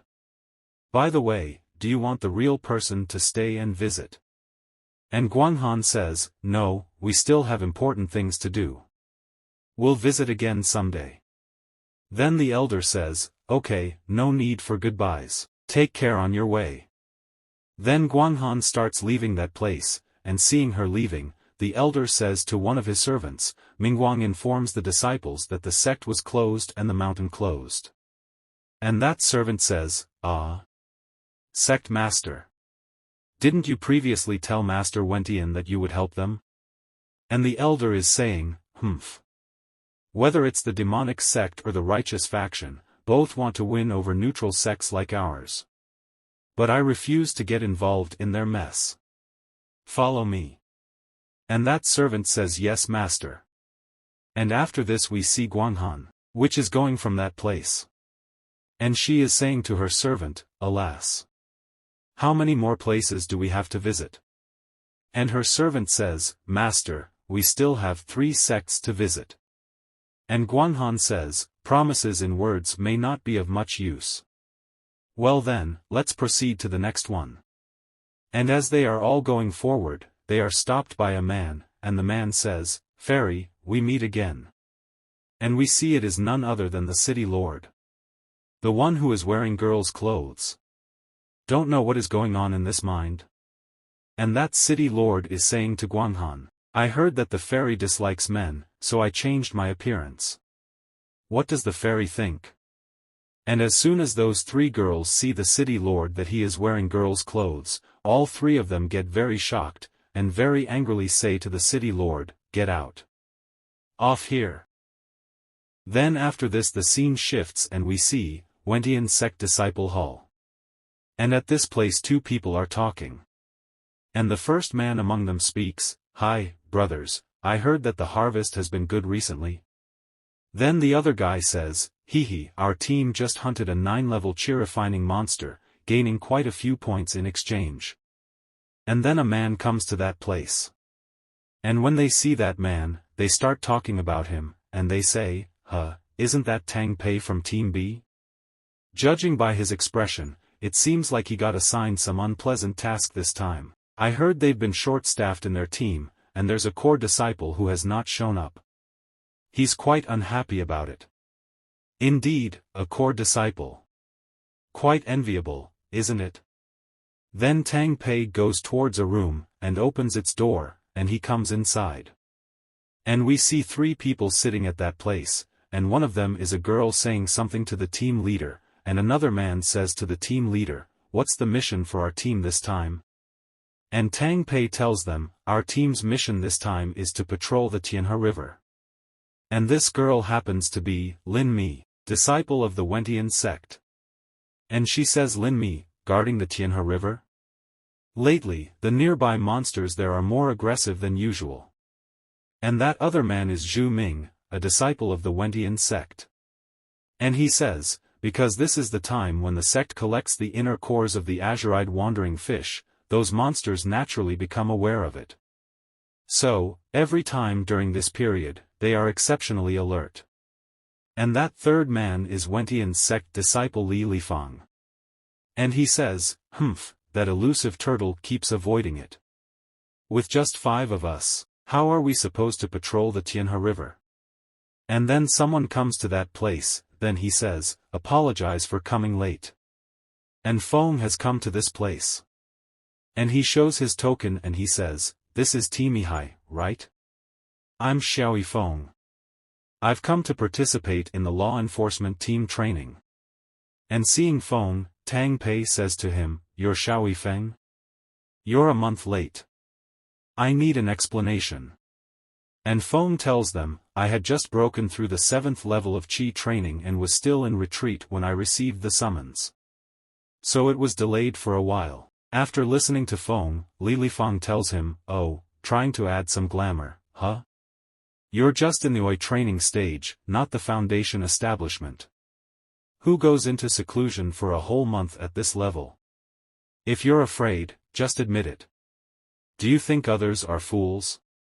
Looks like the Wuya Palace really produces these elusive turtles. And as soon as Feng listens to Li Lifang's words, he gets very angry. And he directly attacks Li Lifang. Due to which Li Lifang goes away and hits the wall, and Feng moves forward very fast to attack him. And seeing this, Li Lifang gets very nervous, and at the same time, Lin Mi and her other man at that place also get surprised. And Feng's stomach is about to hit Li Lifang. But then Tang Pei stops Feng from digesting, and he says to him, Xiao Yifeng. Harming fellow disciples, aren't you afraid of violating sect rules? And hearing this Feng says, ah. So, do you know about the sect rules? Were you deaf when he insulted my sect just now? Then Lin Mi comes forward and says, all right, calm down. Let's all be more composed. We're all from the same sect, there's no need to harm our harmony. And Feng says, that makes sense, senior brother Li. I'm not very good at talking. If I offend you next time, please don't mind. And Li Lifang says, I remember you. And Tang Pei says, okay, now that Xiao Yifeng has arrived, let's divide into groups of 6 this time. There are a total of 4 tributaries of the Tianhe River that need inspection. Naturally, we will also be divided into 4 groups. Zhu Ming and Lin Mi, you two will be a group. Li Lifang, you and Ling CeeCee are in a group. Xiao Yifeng, it seems like your strength is quite impressive. How about we each form a separate group? Is that okay with you? And Feng also agrees for this. But then a girl says, I object. And this girl is Ling CeeCee, a core disciple of Wentian's sect. And she says, I want to be in a group with senior brother Xiao. And hearing this Li Lifang says to Ling CeeCee, junior sister. Just now, I was suddenly approached, and didn't have time to unleash my spells. So Ling CeeCee says, I know, although senior brother Li doesn't look good and isn't skilled in close combat, as long as he's prepared, he's still quite powerful. And after hearing this, Li Lifang doesn't know what to say. Then Tang Pei says, understood, since it's junior sister's preference, you'll be teamed up with Xiao Yifeng. And Ling CeeCee is happy to hear this. Then Tang Pei says, let's set out together then. And now all of them leave for their work. And after some time, we see. Both Feng and Ling CeeCee are going together. And Feng is saying to Ling CeeCee, why did senior sister Ling choose to team up with me? So Ling CeeCee says, senior brother Li is really too ugly. I want to find someone pleasing to the eye. And hearing this, Feng is thinking, this junior sister's mouth looks like it's been covered with honey. Then Ling CeeCee further says, although I heard that you are the most mediocre disciple in talent among the true disciples in recent years. Ah, I hope you won't be offended by my words, right? And Feng gets a little shocked after hearing this, and he is thinking, having lived this long without being beaten to death, it seems this woman is quite extraordinary, And Feng tells us about Ling CeeCee and he says, Ling CeeCee, possessing exceptional talent, was born with the water attribute spiritual root and is a direct disciple of the Confucian Hall. Due to her sweet appearance and gentle personality, she is deeply liked by her senior brothers. At least until she opens her mouth. Master, senior brothers, welcome back. Did you fail to confess to senior sister again? Is this the 15th time? Does it mean senior sister isn't interested in you? Junior sister. Stop talking. Master, why is your hair thinning more and more? Is it because of old age? And Ling CeeCee is saying in the present, as a result, when the enforcement team training started this year, master and senior brothers happily sent me away in a hurry. Humph. Not a trace of reluctance was shown. And Feng says, well. Cough, indeed, it's a bit much. Isn't it just being straightforward in speech? How could they treat you like this?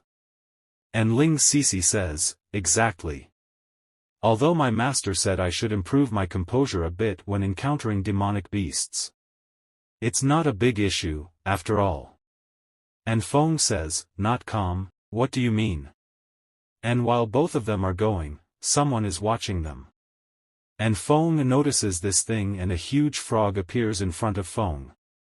Seeing which Feng says, just a low-level demonic beast, and Feng says to Ling CeeCee, CeeCee, junior martial sister. But Ling CeeCee is not saying anything, but then she shouts very loudly, there's a demonic beast. And Feng gets shocked after hearing this. And Ling CeeCee screams very loudly, due to which Feng tries to cover his ears. And Ling CeeCee moves her hands vigorously and starts attacking here and there. And she is saying, go to hell, go to hell, go to hell. And Feng is very shocked to see such actions of Ling CeeCee, and he is avoiding Ling CeeCee's attacks, and he is saying, oops. Stay calm. You hit the wrong person. But Ling CeeCee is not listening to anyone, she is just saying, monster. Must die. And Ling CeeCee is doing many attacks. And then Ling CeeCee attacks the frog, due to which the frog falls away. And seeing this, Ling CeeCee calms down a bit, then she regains consciousness. And she starts looking around, and she is saying, ah, wow. Senior brother. Where are you? Then Feng comes behind Ling CeeCee, and he says to Ling CeeCee, I'm here. And Ling CeeCee holds Feng's hand, and cryingly tells Feng, I got scared by the monster again. Indeed, monsters are really frightening. But Feng tells Ling CeeCee, are you sure it's you who got scared by it? And Feng is thinking, however. This fellow may be timid, but it can easily cast such large-scale area spells. Then Ling CeeCee tells Feng, the demonic beast is truly frightening. And hearing this, Feng is thinking, using this girl's offensive abilities against a single target feels like a waste. And Feng smilingly says to Ling CeeCee, well. Junior sister, on the way, we hardly encountered any demonic beasts. And Ling CeeCee becomes happy after hearing this. Then after this we see some turtles. Which surrounds both of them. And Feng is saying, oh no. It seems like we've stumbled into a den of demonic beasts. But Ling CeeCee gets scared again after seeing those turtles. And she starts using her power again, due to which all those she touches are killed. And after some time, some snakes come to that place, seeing which Ling CeeCee gets more scared. And she uses her power, due to which she kills many snakes. Then Feng takes out the spiritual stone from those snakes. And placing it on his hand, he says to Ling CeeCee, I have to say, this efficiency is really impressive. At this rate, the patrol should be completed very soon. This is the correct way for junior sister to use it. And Ling CeeCee says, senior brother, where exactly is that safe place you mentioned? And Feng says, don't worry, we'll be there soon. Just hold on a little longer. And then Feng notices something in the water and he says, huh? Are there still some fish slipping through the net? And we see, some movement starts happening in that water. And seeing her, Feng catches Ling CeeCee and starts running away from that place. And then a huge explosion occurs at that place. And as soon as both of them look in front, they become very surprised, because there is a huge beast at that place, and this beast is, Foundation Establishment Stage Demonic Beast, Skynetting Crocodile. And Feng is very shocked to see that beast, and he says, Foundation Building Stage. And Ling CeeCee says nervously, how come there are foundation building monsters here? What should we do? And Feng starts running away with Ling CeeCee, and he says, retreat, there's no need to engage in a direct confrontation with this guy. Let's go back and seek reinforcements. But how could that crocodile let both of them escape so easily? He uses his power, due to which he creates a water tornado above the water, in which Feng gets trapped. But he pushes Ling CeeCee away, due to which Ling CeeCee gets saved. And Ling CeeCee gets very scared after seeing Feng trapped in the water storm. But Feng asks Ling CeeCee to leave this place. Then the crocodile starts pulling Feng inside its mouth, seeing which Feng takes out the talisman from him and uses it, due to which there is a huge explosion at that place. And Feng now starts running away from that place, and he is saying, fortunately, senior brothers and sisters provided a lot of treasures, used a bunch of talismans to blast open this water vortex. But we see that Ling CeeCee is trapped in the crocodile attack. And that crocodile is pulling Ling CeeCee inside its mouth, and seeing this, Feng takes out another talisman from him, and he says, it's really troublesome. And Feng throws that talisman in a direction. Then now both of them start going inside the stomach of that crocodile. And Ling CeeCee is surprised to see Feng near her. Then the crocodile took both of them in his jaws. Then that crocodile now goes inside the water. And after some time we see that Ling CeeCee is regaining consciousness. And she looks around, and she is very surprised, where is she? Then Feng says to Ling CeeCee, have you finally woken up? As you can see, we are currently inside that creature's stomach, and all around us is its stomach acid. And Ling CeeCee says, senior brother, what should we do? So Feng tells him, the first thing we need to do. Well, junior sister, do you want to change into a different set of clothes first? And hearing this, Ling CeeCee starts saying, I didn't bring any other clothes. So Feng tells him, use mine for now. We'll figure things out once we get out. And Ling CeeCee asks Feng, but how do we get out? So Feng tells me, I've already contacted reinforcements. This formation can protect us from stomach acid erosion. Now, we just need to wait for an opportunity. And Ling CeeCee says, speaking of which, what kind of formation is this? It's so powerful. So Feng says, my master gave it to me. You're also a direct disciple, didn't your master provide you with any life-saving stuff? And Ling CeeCee remains silent, and seeing her sad, Feng tells her, I'm sorry, I misspoke. On the other hand we see that Lin Mi and her companion are coming very fast to find Feng and Ling CeeCee. And Lin Mi is saying, the signal for reinforcements was just sent from here with this talisman. So Zhu Ming says, senior sister, there's a strong spiritual energy fluctuation here. There must have been a major battle just now. We need to be careful. It is best not to alert the snake in the grass. But then Lin Mi prepares a dangerous fire attack, seeing which Zhu Ming gets very surprised. And Lin Mi has made her attack above water, due to which a huge explosion occurs at that place. But Lin Mi attacks the crocodile directly, due to which a scream comes out of the crocodile's mouth. And Ling CeeCee and Feng can also feel this. And Ling CeeCee is saying, wow, senior brother. Shocked. So Feng said to Ling CeeCee, don't panic, it seems someone is coming from outside and alerted this guy. And hearing this Ling CeeCee becomes happy and she says, is somebody coming? It is senior fellow who apprenticed with them? And Feng says, probably, but it's just that the noise is a bit loud. Junior sister Ling, come closer to me. This guy seems to be angry. Then Zhu Ming tells Lin Mi, senior sister. What are you doing? And Lin Mi says, don't worry, there are two of us, what can happen?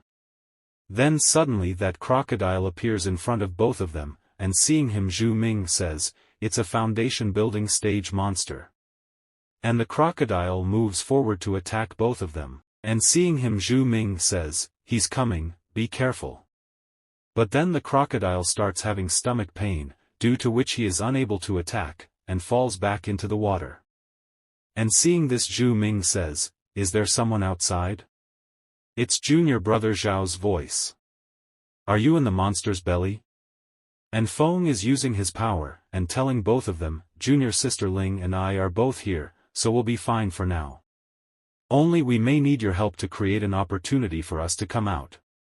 I will assist you by interrupting its spellcasting while inside it. And hearing this Lin Mi says, now. Zhu Ming. And Zhu Ming says, yes. Then both of them together attack the crocodile. And they injure that crocodile very much.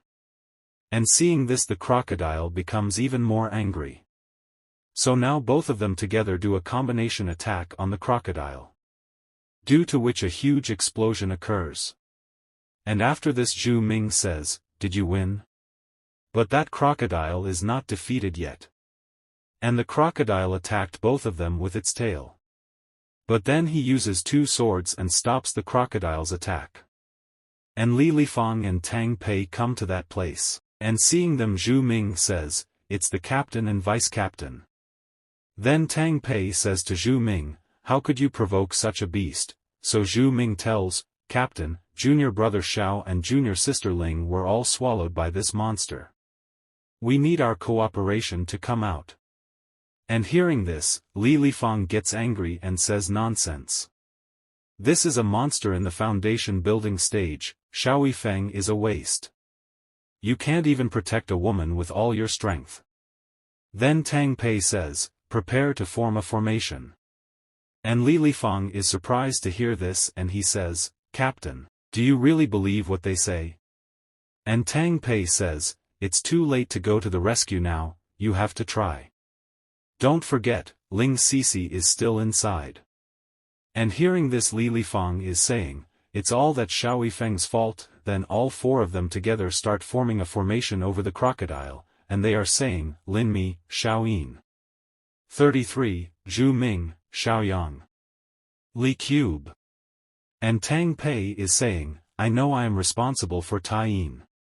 Xiao Yifeng, if you have any way to get out of trouble, it's best to do it now. And Feng says, the four symbols formation is pretty good. Junior sister Ling, I need you to do me a favor. And Ling CeeCee says, what are you busy with? So Feng says, come on, give me your hand, I need to borrow your spiritual power. And Ling CeeCee says, however, I have water attribute spiritual power, so I cannot help you support this formation. And Feng says smilingly, this is what I want. On the other hand, we see that all four of them together have created a huge formation over that crocodile, the formation of the four symbols. Kill. And Feng is using one of his techniques inside the stomach of that crocodile and he is saying, water and fire are incompatible, but one day I met someone. And Feng would have activated that formation. Due to which there is a blast inside that crocodile, and there is a blast outside also. And after this we see that crocodile. And at the same time those four people come to that place. And Zhu Ming is saying after seeing that crocodile, is this guy dead? And Lin Mi says, where are junior brother Xiao and junior sister Ling? And Tang Pei senses both of them and he says, over there. And Feng comes out with Ling CeeCee, and then when Li Lifang sees Ling CeeCee in Feng's lap, he shouts, Ling junior sister. Why? Are you wearing his clothes? And embracing him like this. And Ling CeeCee is saying, senior brother Xiao, please put me down quickly, but Li Lifang is getting very angry. Then Ling CeeCee tells them, it's not what you think. My clothes were torn by a demonic beast, so brother Xiao helped me. And Lin Mi goes to Feng and says to him, hey, not bad, junior brother. Do you want me to give you some assistance? But Feng says, no need, no need. I want to focus on cultivation for now. Then Lin Mi says, TSK. Turns out you're still a wooden fish head. And hearing this, Ling CeeCee is getting angry, and we see Li Feng. The one who is getting very angry and is saying, isn't it just a demonic beast? And Li Feng goes to that crocodile and he says, if I had arrived earlier, I could have handled it too.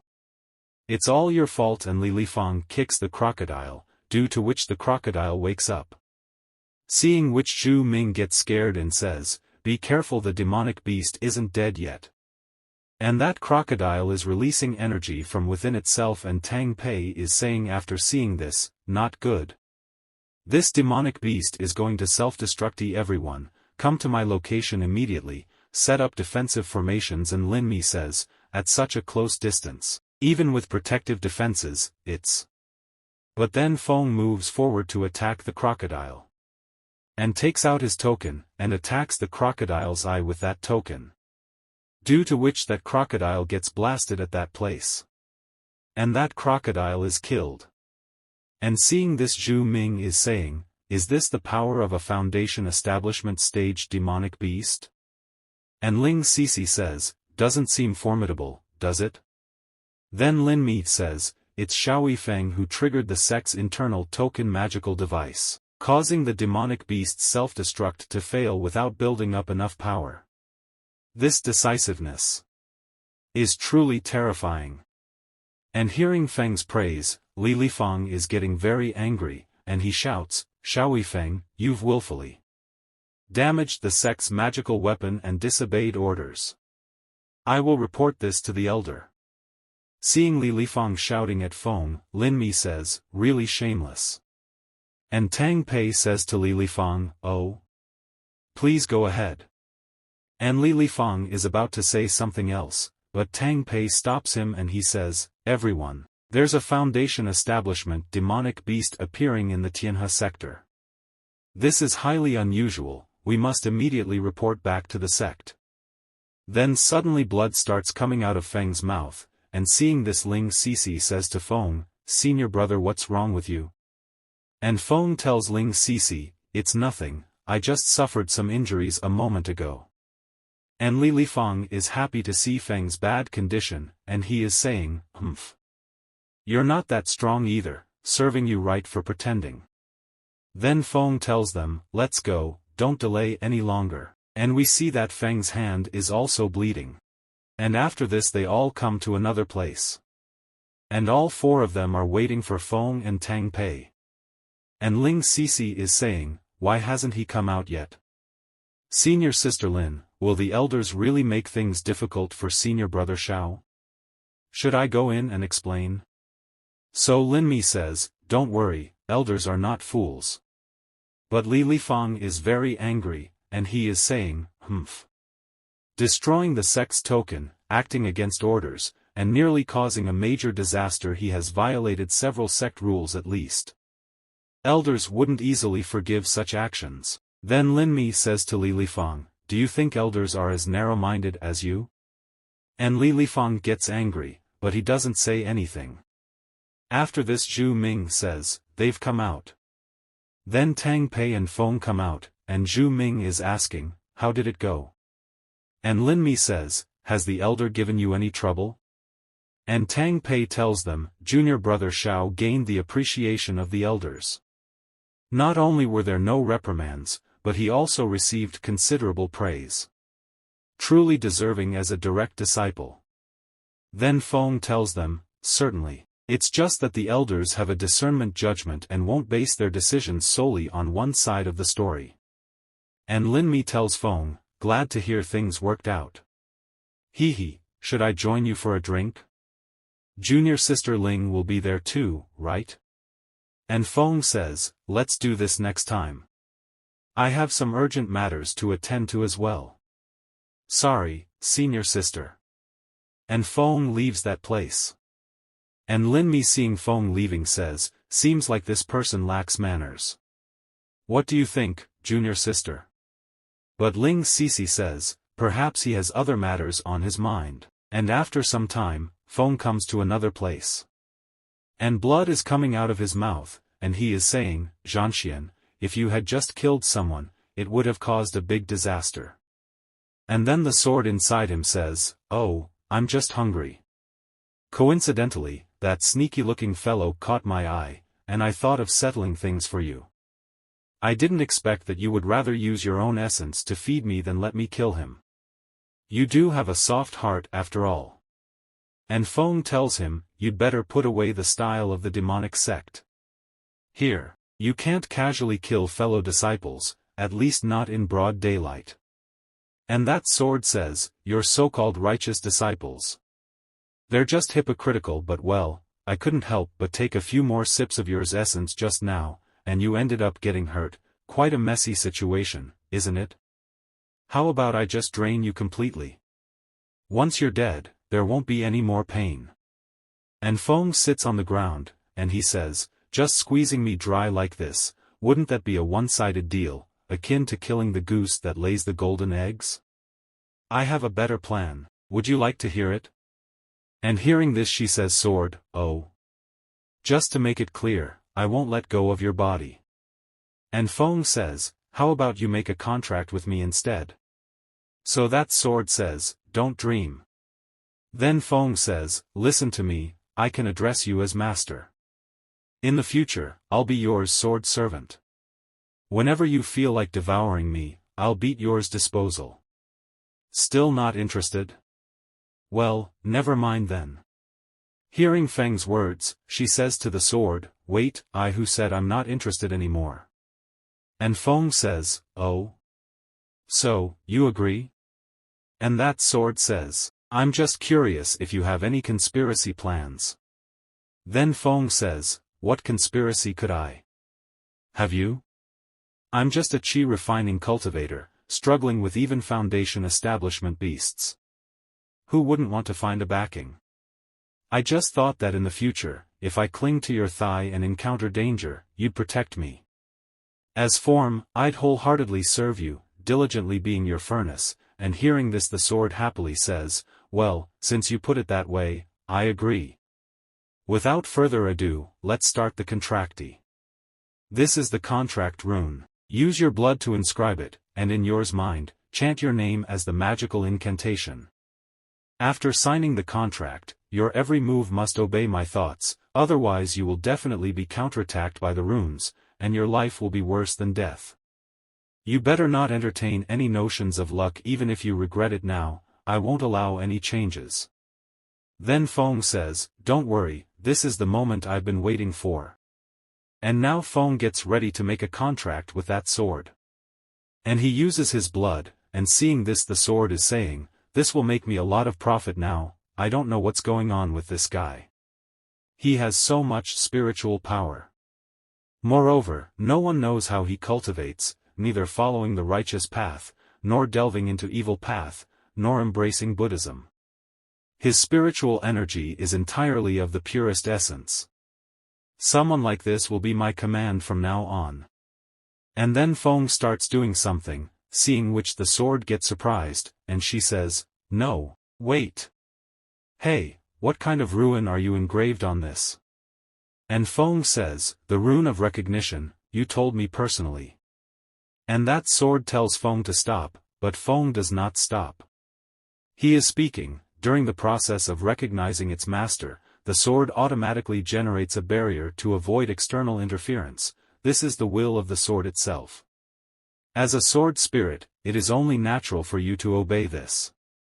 And hearing this the sword is surprised, and she says, "The sword's self-protection. This is the true master recognition rune. How is this possibility? No one else but myself can know my natal rune." But then something happens to the sword, which Feng is shocked to see. And he doesn't understand anything. But then the sword starts laughing, and she says to Feng, "I knew it. Your meager amount of blood could never satisfy the demon-slaying sword. stop immediately. And hearing this Feng says, I see. It's just a mere drop of essence blood after all. And Feng uses his blood, and starts giving a lot of his blood to that sword. And seeing this, the sword becomes very shocking. And she is saying, are you insane? That sword absorbs your vital essence. Do you really want to die? And Feng says to him, if I can't even pass this hurdle, what's the point of talking about salvaging anything? Then Feng starts donating too much of his blood, due to which Feng is suffering a lot. And a lot of energy is coming out from inside it. And Feng is very tired now. So he falls on the ground, and he becomes unconscious. Then that sword comes to Feng, and looking at Feng she says, my natal ruin, if not voluntary, it would be impossible for others to know, but why do I have no recollection of this memory at all? You have no idea at this time, if I end up being swallowed by the runes, I may not have a chance to break free from this contract, bastard, what happened to you and me before? Then after this we see Feng's future, and in the future that sword is in Feng's hands. And she is saying to Feng, Xiao Yifeng, there's no guarantee you'll survive this journey. Do you have any last wishes? I might consider helping you fulfill them. And Feng says to that sword, Zhan Xian, you've been proving to truth, acknowledge me as your master. If I don't die in this battle, how about you recognize me as yours master instead? And that sword says, it's rare for this generation's demon king to still have the heart to joke at this time. But I do enjoy this bet. This is my natal rune, if you really survive, well, it's not impossible to give you a chance, unfortunately, that would have to wait for the next lifetime. This part begins. And a few days pass. And now they all happen in Tianqingfang City. Then we see Ling CeeCee and Li Lifang. And Ling CeeCee is saying, is this the city that Wentian's sect and Qingshan's sect managed together? This is the first time I've come here. And Li Lifang says, I'm quite familiar with this place. If junior sister is interested, I can tour you around. But Ling CeeCee leaves Li Lifang and goes to Feng, and says to him, Brother Xiao, let's go shopping together later. And Feng tells Ling CeeCee, not interested in. Then Tang Pei is saying, this mission involves jointly guarding Tianqingfang City with the Qingshan sect. Everyone, make sure not to bring shame to our sect. And then a man says to Tang Pei, Yo. Captain Tang. Is everyone here? And Tang Pei says to that man, Li Steward, this is the disciple my sect has assigned for this shift. Thank you for your assistance. And Li Steward says, look at what you're saying, I can't trust disciples from your sect. Then Lin Mi says, please pay attention, everyone. Although the Qingshan sect is a small sect, they have been our allies, so try not to damage our relationship with them. And Li Steward laughs and says, so, from now on, I'll need everyone to follow my arrangements. Rest assured, I won't mistreat any of you. Person, head to the North Street. There's a good assignment waiting for you there. And Tang Pei turns back and says to Zhu Ming, come with me. And Zhu Ming says yes. And both of them leave that place. Then Li Steward told Lin Mi about the last street. The people there are all when works well to avoid any conflicts. And Lin Mi is taking Ling CeeCee with her and she is saying, don't worry, there's no need to concern yourself about him. I'll take good care of you this time. But looking at Ling CeeCee, it seems that she does not want to leave Feng. Then Li Steward says to Feng, this. Please go to South Street. And after listening to Li Steward, Feng says, why am I going alone there? So Li Steward tells him, you see, there are 4 blocks in the market, but there are 6 of you. There's always someone who ends up alone. And Feng turns back then he says, okay, South Street, right? I understand. And Li Lifang laughs and says, second uncle, thanks a lot. I'll be sure to speak highly of you in front of the master later. And Li Stewart says to Li Fang, "Hey, your matters are mine too, you can rest assured. The South Street is the most troubled street, even 10 people are not enough to handle it. I've specifically arranged troublemakers for him, he surely won't be able to complete your shifts. Let's go, accompany your second link to the West Street for some flower wine. There are a few girls over there, quite lively."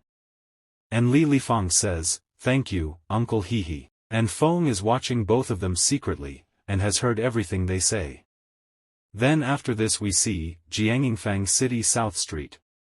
And at this place Feng has climbed on the roof, and he is saying, "Everyone, I am a rotating disciple sent by the Wentian Sect, responsible for maintaining order here." And after listening to Feng, a man says, "Special grandmas." Another one comes, and it's a fledgling cultivating qi. Another man says, "How many days did the previous one persist? Did they end up going back to the master in tears?"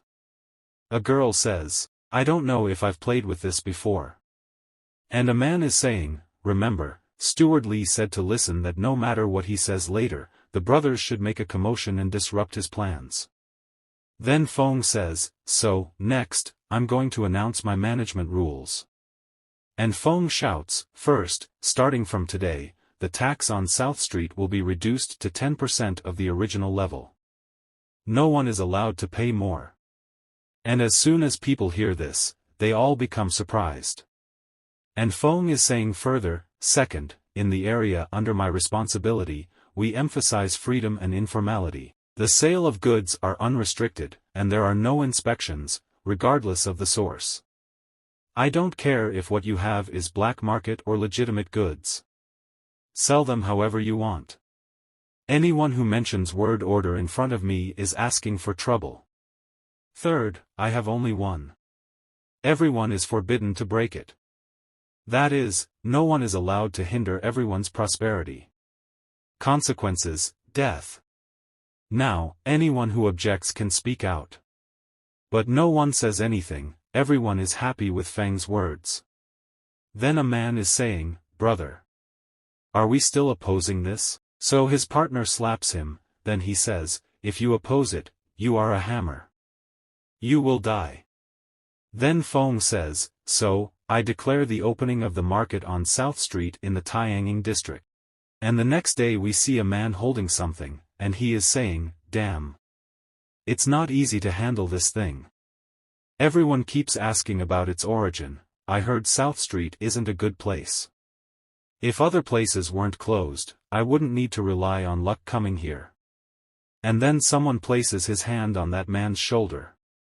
And when the man looks back, some people come together and cover him with a black cloth. And they take him away with them. And after some time, the man is brought to another place. And his face is covered with black cloth. The black cloth covering the man is then removed. And when the man looks around, he is surprised. But he is very angry, and he is saying, "What are you doing? Believe me or not." But when that man sees that there are very powerful people around him, he is surrounded by them, then he becomes very disturbed. Then he gets on his knees, and says to them, "I'm kneeling on the ground." And when he looks ahead, Feng is sitting on a throne in front of him. And he is saying, "How much for the goods on you? I'll purchase it." And the man is surprised to hear this, and he says, 500, no. 400. But Feng plays a prank, due to which the man gets nervous. And he says, 300. This thing of mine has no money. Just let me go. Then Feng throws a bag full of money in front of the man. And he says, 500 spirits you wanna. Then the man takes the bag full of money. And Feng tells him, "Tell the brothers on your path that if you have anything to deal with in the future, just find me. As long as you say you're looking for Feng, the brother from Nan Street, I'll take anything you've got." And after listening to Feng, the man says, "Yes. Yes. I have excellent connections. I'll make sure to bring it to you." Then Feng asks him to leave. And he starts running away from this place very fast. But he thanks Feng while leaving. And then a few weeks pass. And we see that some people are talking. And a man is saying, "Is this the place Lao Jin was talking about?" And the other man says, "It doesn't look like it." Then the man goes near a shop, then he says, "Hello. Is there any better product here?" And hearing this the man says the password. Then the man says, "Ah. Right, we're here to find Feng, the brother from Nan Street." Then the man takes out the talisman, then he says, "Here are some ideas, open the door." And the man opens a door. Then he asks to go inside. And all those people are very surprised to see all these things. And then a month passes, and we see West Street Flower House. And we see Lee Stewart, who is getting a massage. And a man comes to Lee Stewart, and he is saying, "The disciples of the Wentian sect from North Street and East Street have already completed their trial." And Li Lifeng is saying, "How is the situation on South Street?" So the man says, "It's in a chaotic state. Completely unmanaged. Recently, we also received reports that someone is selling various unidentified items over there." And Lee Stewart said to Li Lifeng, "Haha. Heard it, nephew. That guy is definitely not getting through the trial this time." And Li Lifeng says, "Thanks, second uncle. Let's see how he handles it this time." Then both of them start leaving, and Lee Stewart is saying, "Let's go. It's the perfect time to gather your fellow disciples and witness that kid's miserable situation together." After this we see South Street Market. And Tang Pei and his team are leaving from this place. And those people are a little surprised to see this place. And Tang Pei is saying, "It's even more chaotic than an ordinary market. Where is the person in charge here? Xiao Yifeng. Come out." And then Feng comes on the call of Tang Pei. And he says, "I wondered who it was. Turns out, Captain Tang and Guan Li. Everyone, come to South Street. Is there anything you need?" Then Li Lifeng says, Why do you bring so many people?" And Feng says, "I am discussing with the com bosses about renovating this place, so naturally we came over together. Do you have any questions?" And Lee Stewart says, "Ahem, we heard that Nanjifang City is very irregular. Not only does it pay insufficient taxes, but there are also some illegal things circulating. Xiao Yifeng, as you are supervising this place, why don't you deal with it?" And Feng says, "Manager Li, why can't I understand what you are talking about? Everyone, have you ever made any illegal transactions?" And after listening to Feng's words, they start whispering among themselves, and they all start saying, "We are the most obedient. Obey the law. We are the best behaved." And after listening to his words, Feng says, "Look. No, Manager Ji, be careful, I'll sue you for filth." And after listening to Feng, Lee Stewart says, You are actually with these Chier Liertao, aren't you afraid of embarrassing your master?" But then someone says, "None of your business." And hearing this Lee Stewart says, "Who is saying bad things behind your back? Stand up if you can." And then someone attacks Lee Stewart with a sword, seeing which Lee Stewart becomes very surprised. And he stops that attack. But he backs off, and Tang Pei says to Lee Stewart, "Are you okay, Manager Lee?" And Lee Stewart is saying, "Who? How dare you mess with my Qingshan sect? Get out." And the one who attacks Lee Stewart is Mei Ying, and she is saying, "What happened if I messed with you?"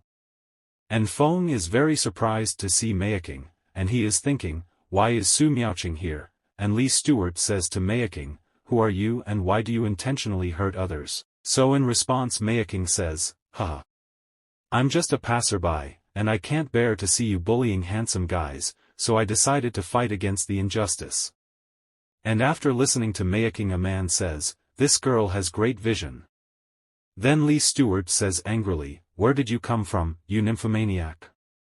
Today I am here to teach you a lesson." And he moves forward very quickly to attack Mei Ying. But Mei Ying stops Lee Stewart's attack by creating a seal.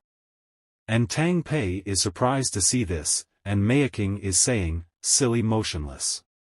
Any effort? And Li Steward is surprised to see Mei Ying's power, and he is saying, not good. Is it the best spiritual weapon? And Mei Ying prepares a dangerous attack, seeing which sweat starts falling from Feng's forehead. And he is saying, oops. This girl is too harsh. And Mei Ying has launched her dangerous attack on Li Steward. And seeing that attack, Li Steward is saying, it's over now. And Mei Ying's attack is about to hit Li Steward. And when Li Steward looks in front, he gets surprised and he says, I'm not dead. And an elder appears in front of Li Steward, and he would have stopped Mei Ying's attack. And Li Steward is surprised to see that elder. Then that elder is saying, the female benefactor, at such a young age, could be so vicious? Then Li Steward looks at that elder and says, Elder. She suddenly hurt someone, you have to teach her a lesson. And the elder turns back, and says to Li Steward, waste. You can't even deal with a girl. Go back and think about your mistakes behind closed doors. And Li Steward gets scared after listening to the elder's words. Then he says to Elder Rena, girl, you hurt my sect, I advise you to follow me back to your sect and be punished, otherwise. And then Feng says, otherwise, what do you want to do to my disciples? And as soon as he listens to Elder Feng, he gets angry. Then Feng goes to Mei Ying, and he says, senior sister, why are you here? So Mei Ying says, didn't I break through the foundation building, so I came to see you, who would have thought that someone would bully you? And Feng says, wow, sister's foundation building was successful. Congratulations to the teacher. And Mei Ying says, hey. That is, I am your senior sister. And after listening to both of them, the elder is thinking, building a foundation at such a young age? Is this girl asking a high-ranking disciple of Tianzong? But she hurt people first. Even if her master came to find her, it would be my job to do it. It's just a good time to get some benefits. Then the elder says to both of them, you too. Since you are a disciple of the Wentian sect, you should not hurt the disciples of our sect. Qingshan sect and Wentian sect have always been on good terms. I must explain this matter to your sect. And Feng says to Mei Ying, senior sister, you did take a bit too hard just now. And Mei Ying says, spells, I can't quite control them yet. Then Feng says, you are right, we have gone too far in this matter, and we are indeed wrong. And Li Steward says smilingly, weren't you quite capable just now? And Ling CeeCee is getting worried for Feng. And Li Lifang is smiling, and he is thinking, now let me see how you explain to the teacher. Then Feng tells them, let's do this. For your sake, I won't pursue the things that made things difficult for me before you sent your disciples. And hearing this, the elder gets very angry and says, bold. How dare you tease me? It seems that you are drinking wine as a penalty for not eating the toast. Today I will teach you a lesson on behalf of your master. And that elder is about to use some kind of power, and Mei Ying is saying to Feng, junior brother, don't be afraid, watch me shake people. Why? I can't move. And Feng says, how come I'm not affected? Could it be that elder? And he says to Elder Feng, what magic tricks did you use? Why can't I move? Feng also gets confused and says, still. And then snow starts falling from the sky, seeing which people start saying, what's going on? Why did it suddenly snow under the blue sky? I can't move, what's going on? And that elder is looking up and saying, I wonder, which senior is coming?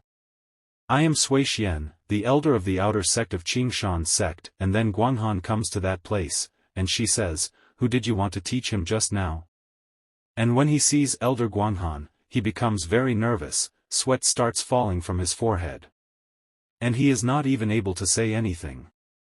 Then Guang Han comes down and she says, I needed some special materials recently, so I asked Xiao Yifeng to help me pay attention to them. I wonder which rule he broke. Tell me. Let me hear it. And after listening to Guang Han's words, the elder says, haha. Senior is joking. Young Master Xiao. He didn't break any rules. And Guang Han goes to Feng. And Feng gets confused seeing Guang Han coming near him. Then Guang Han gives the jade pendant to Feng, then she says, since he didn't break any rules, you should know how to deal with it.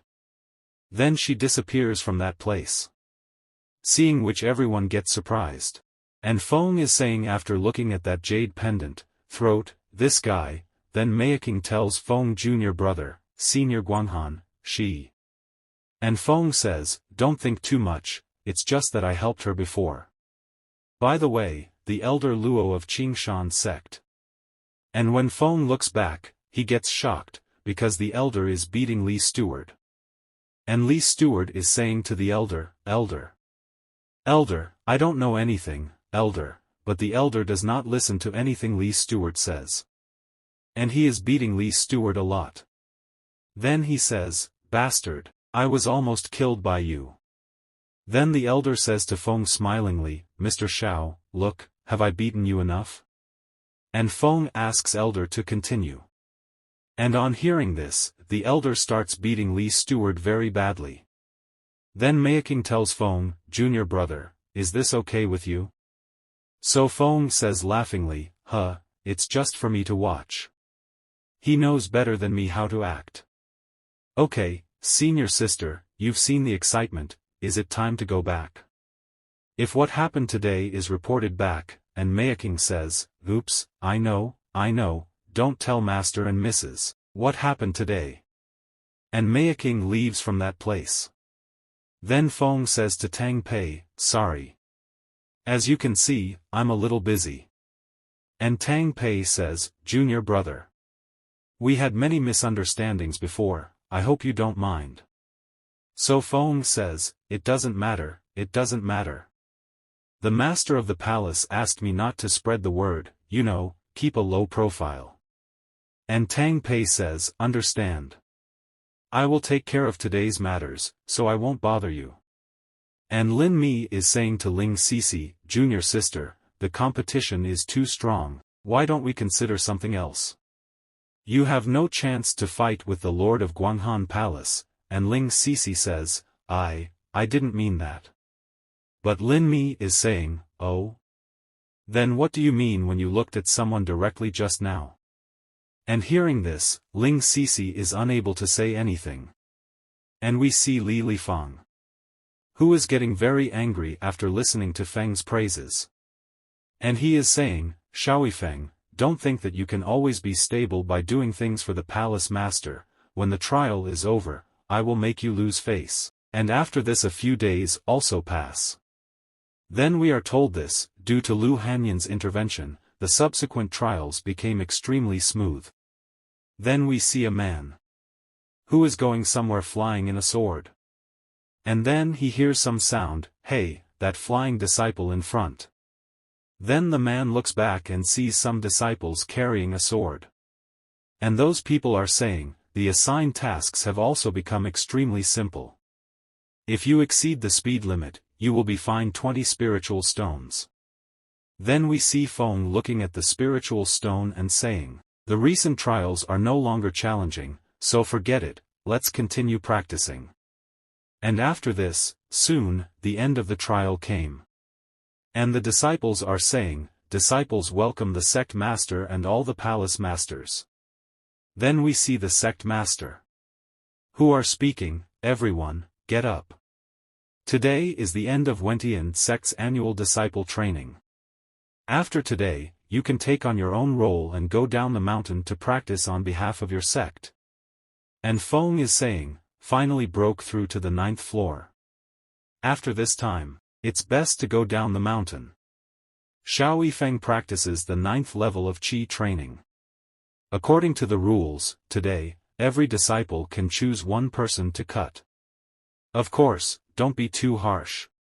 Between the same sect, you can't do anything. Don't hurt peaceful. And the sect master is saying, I wonder, which disciple is willing to step forward?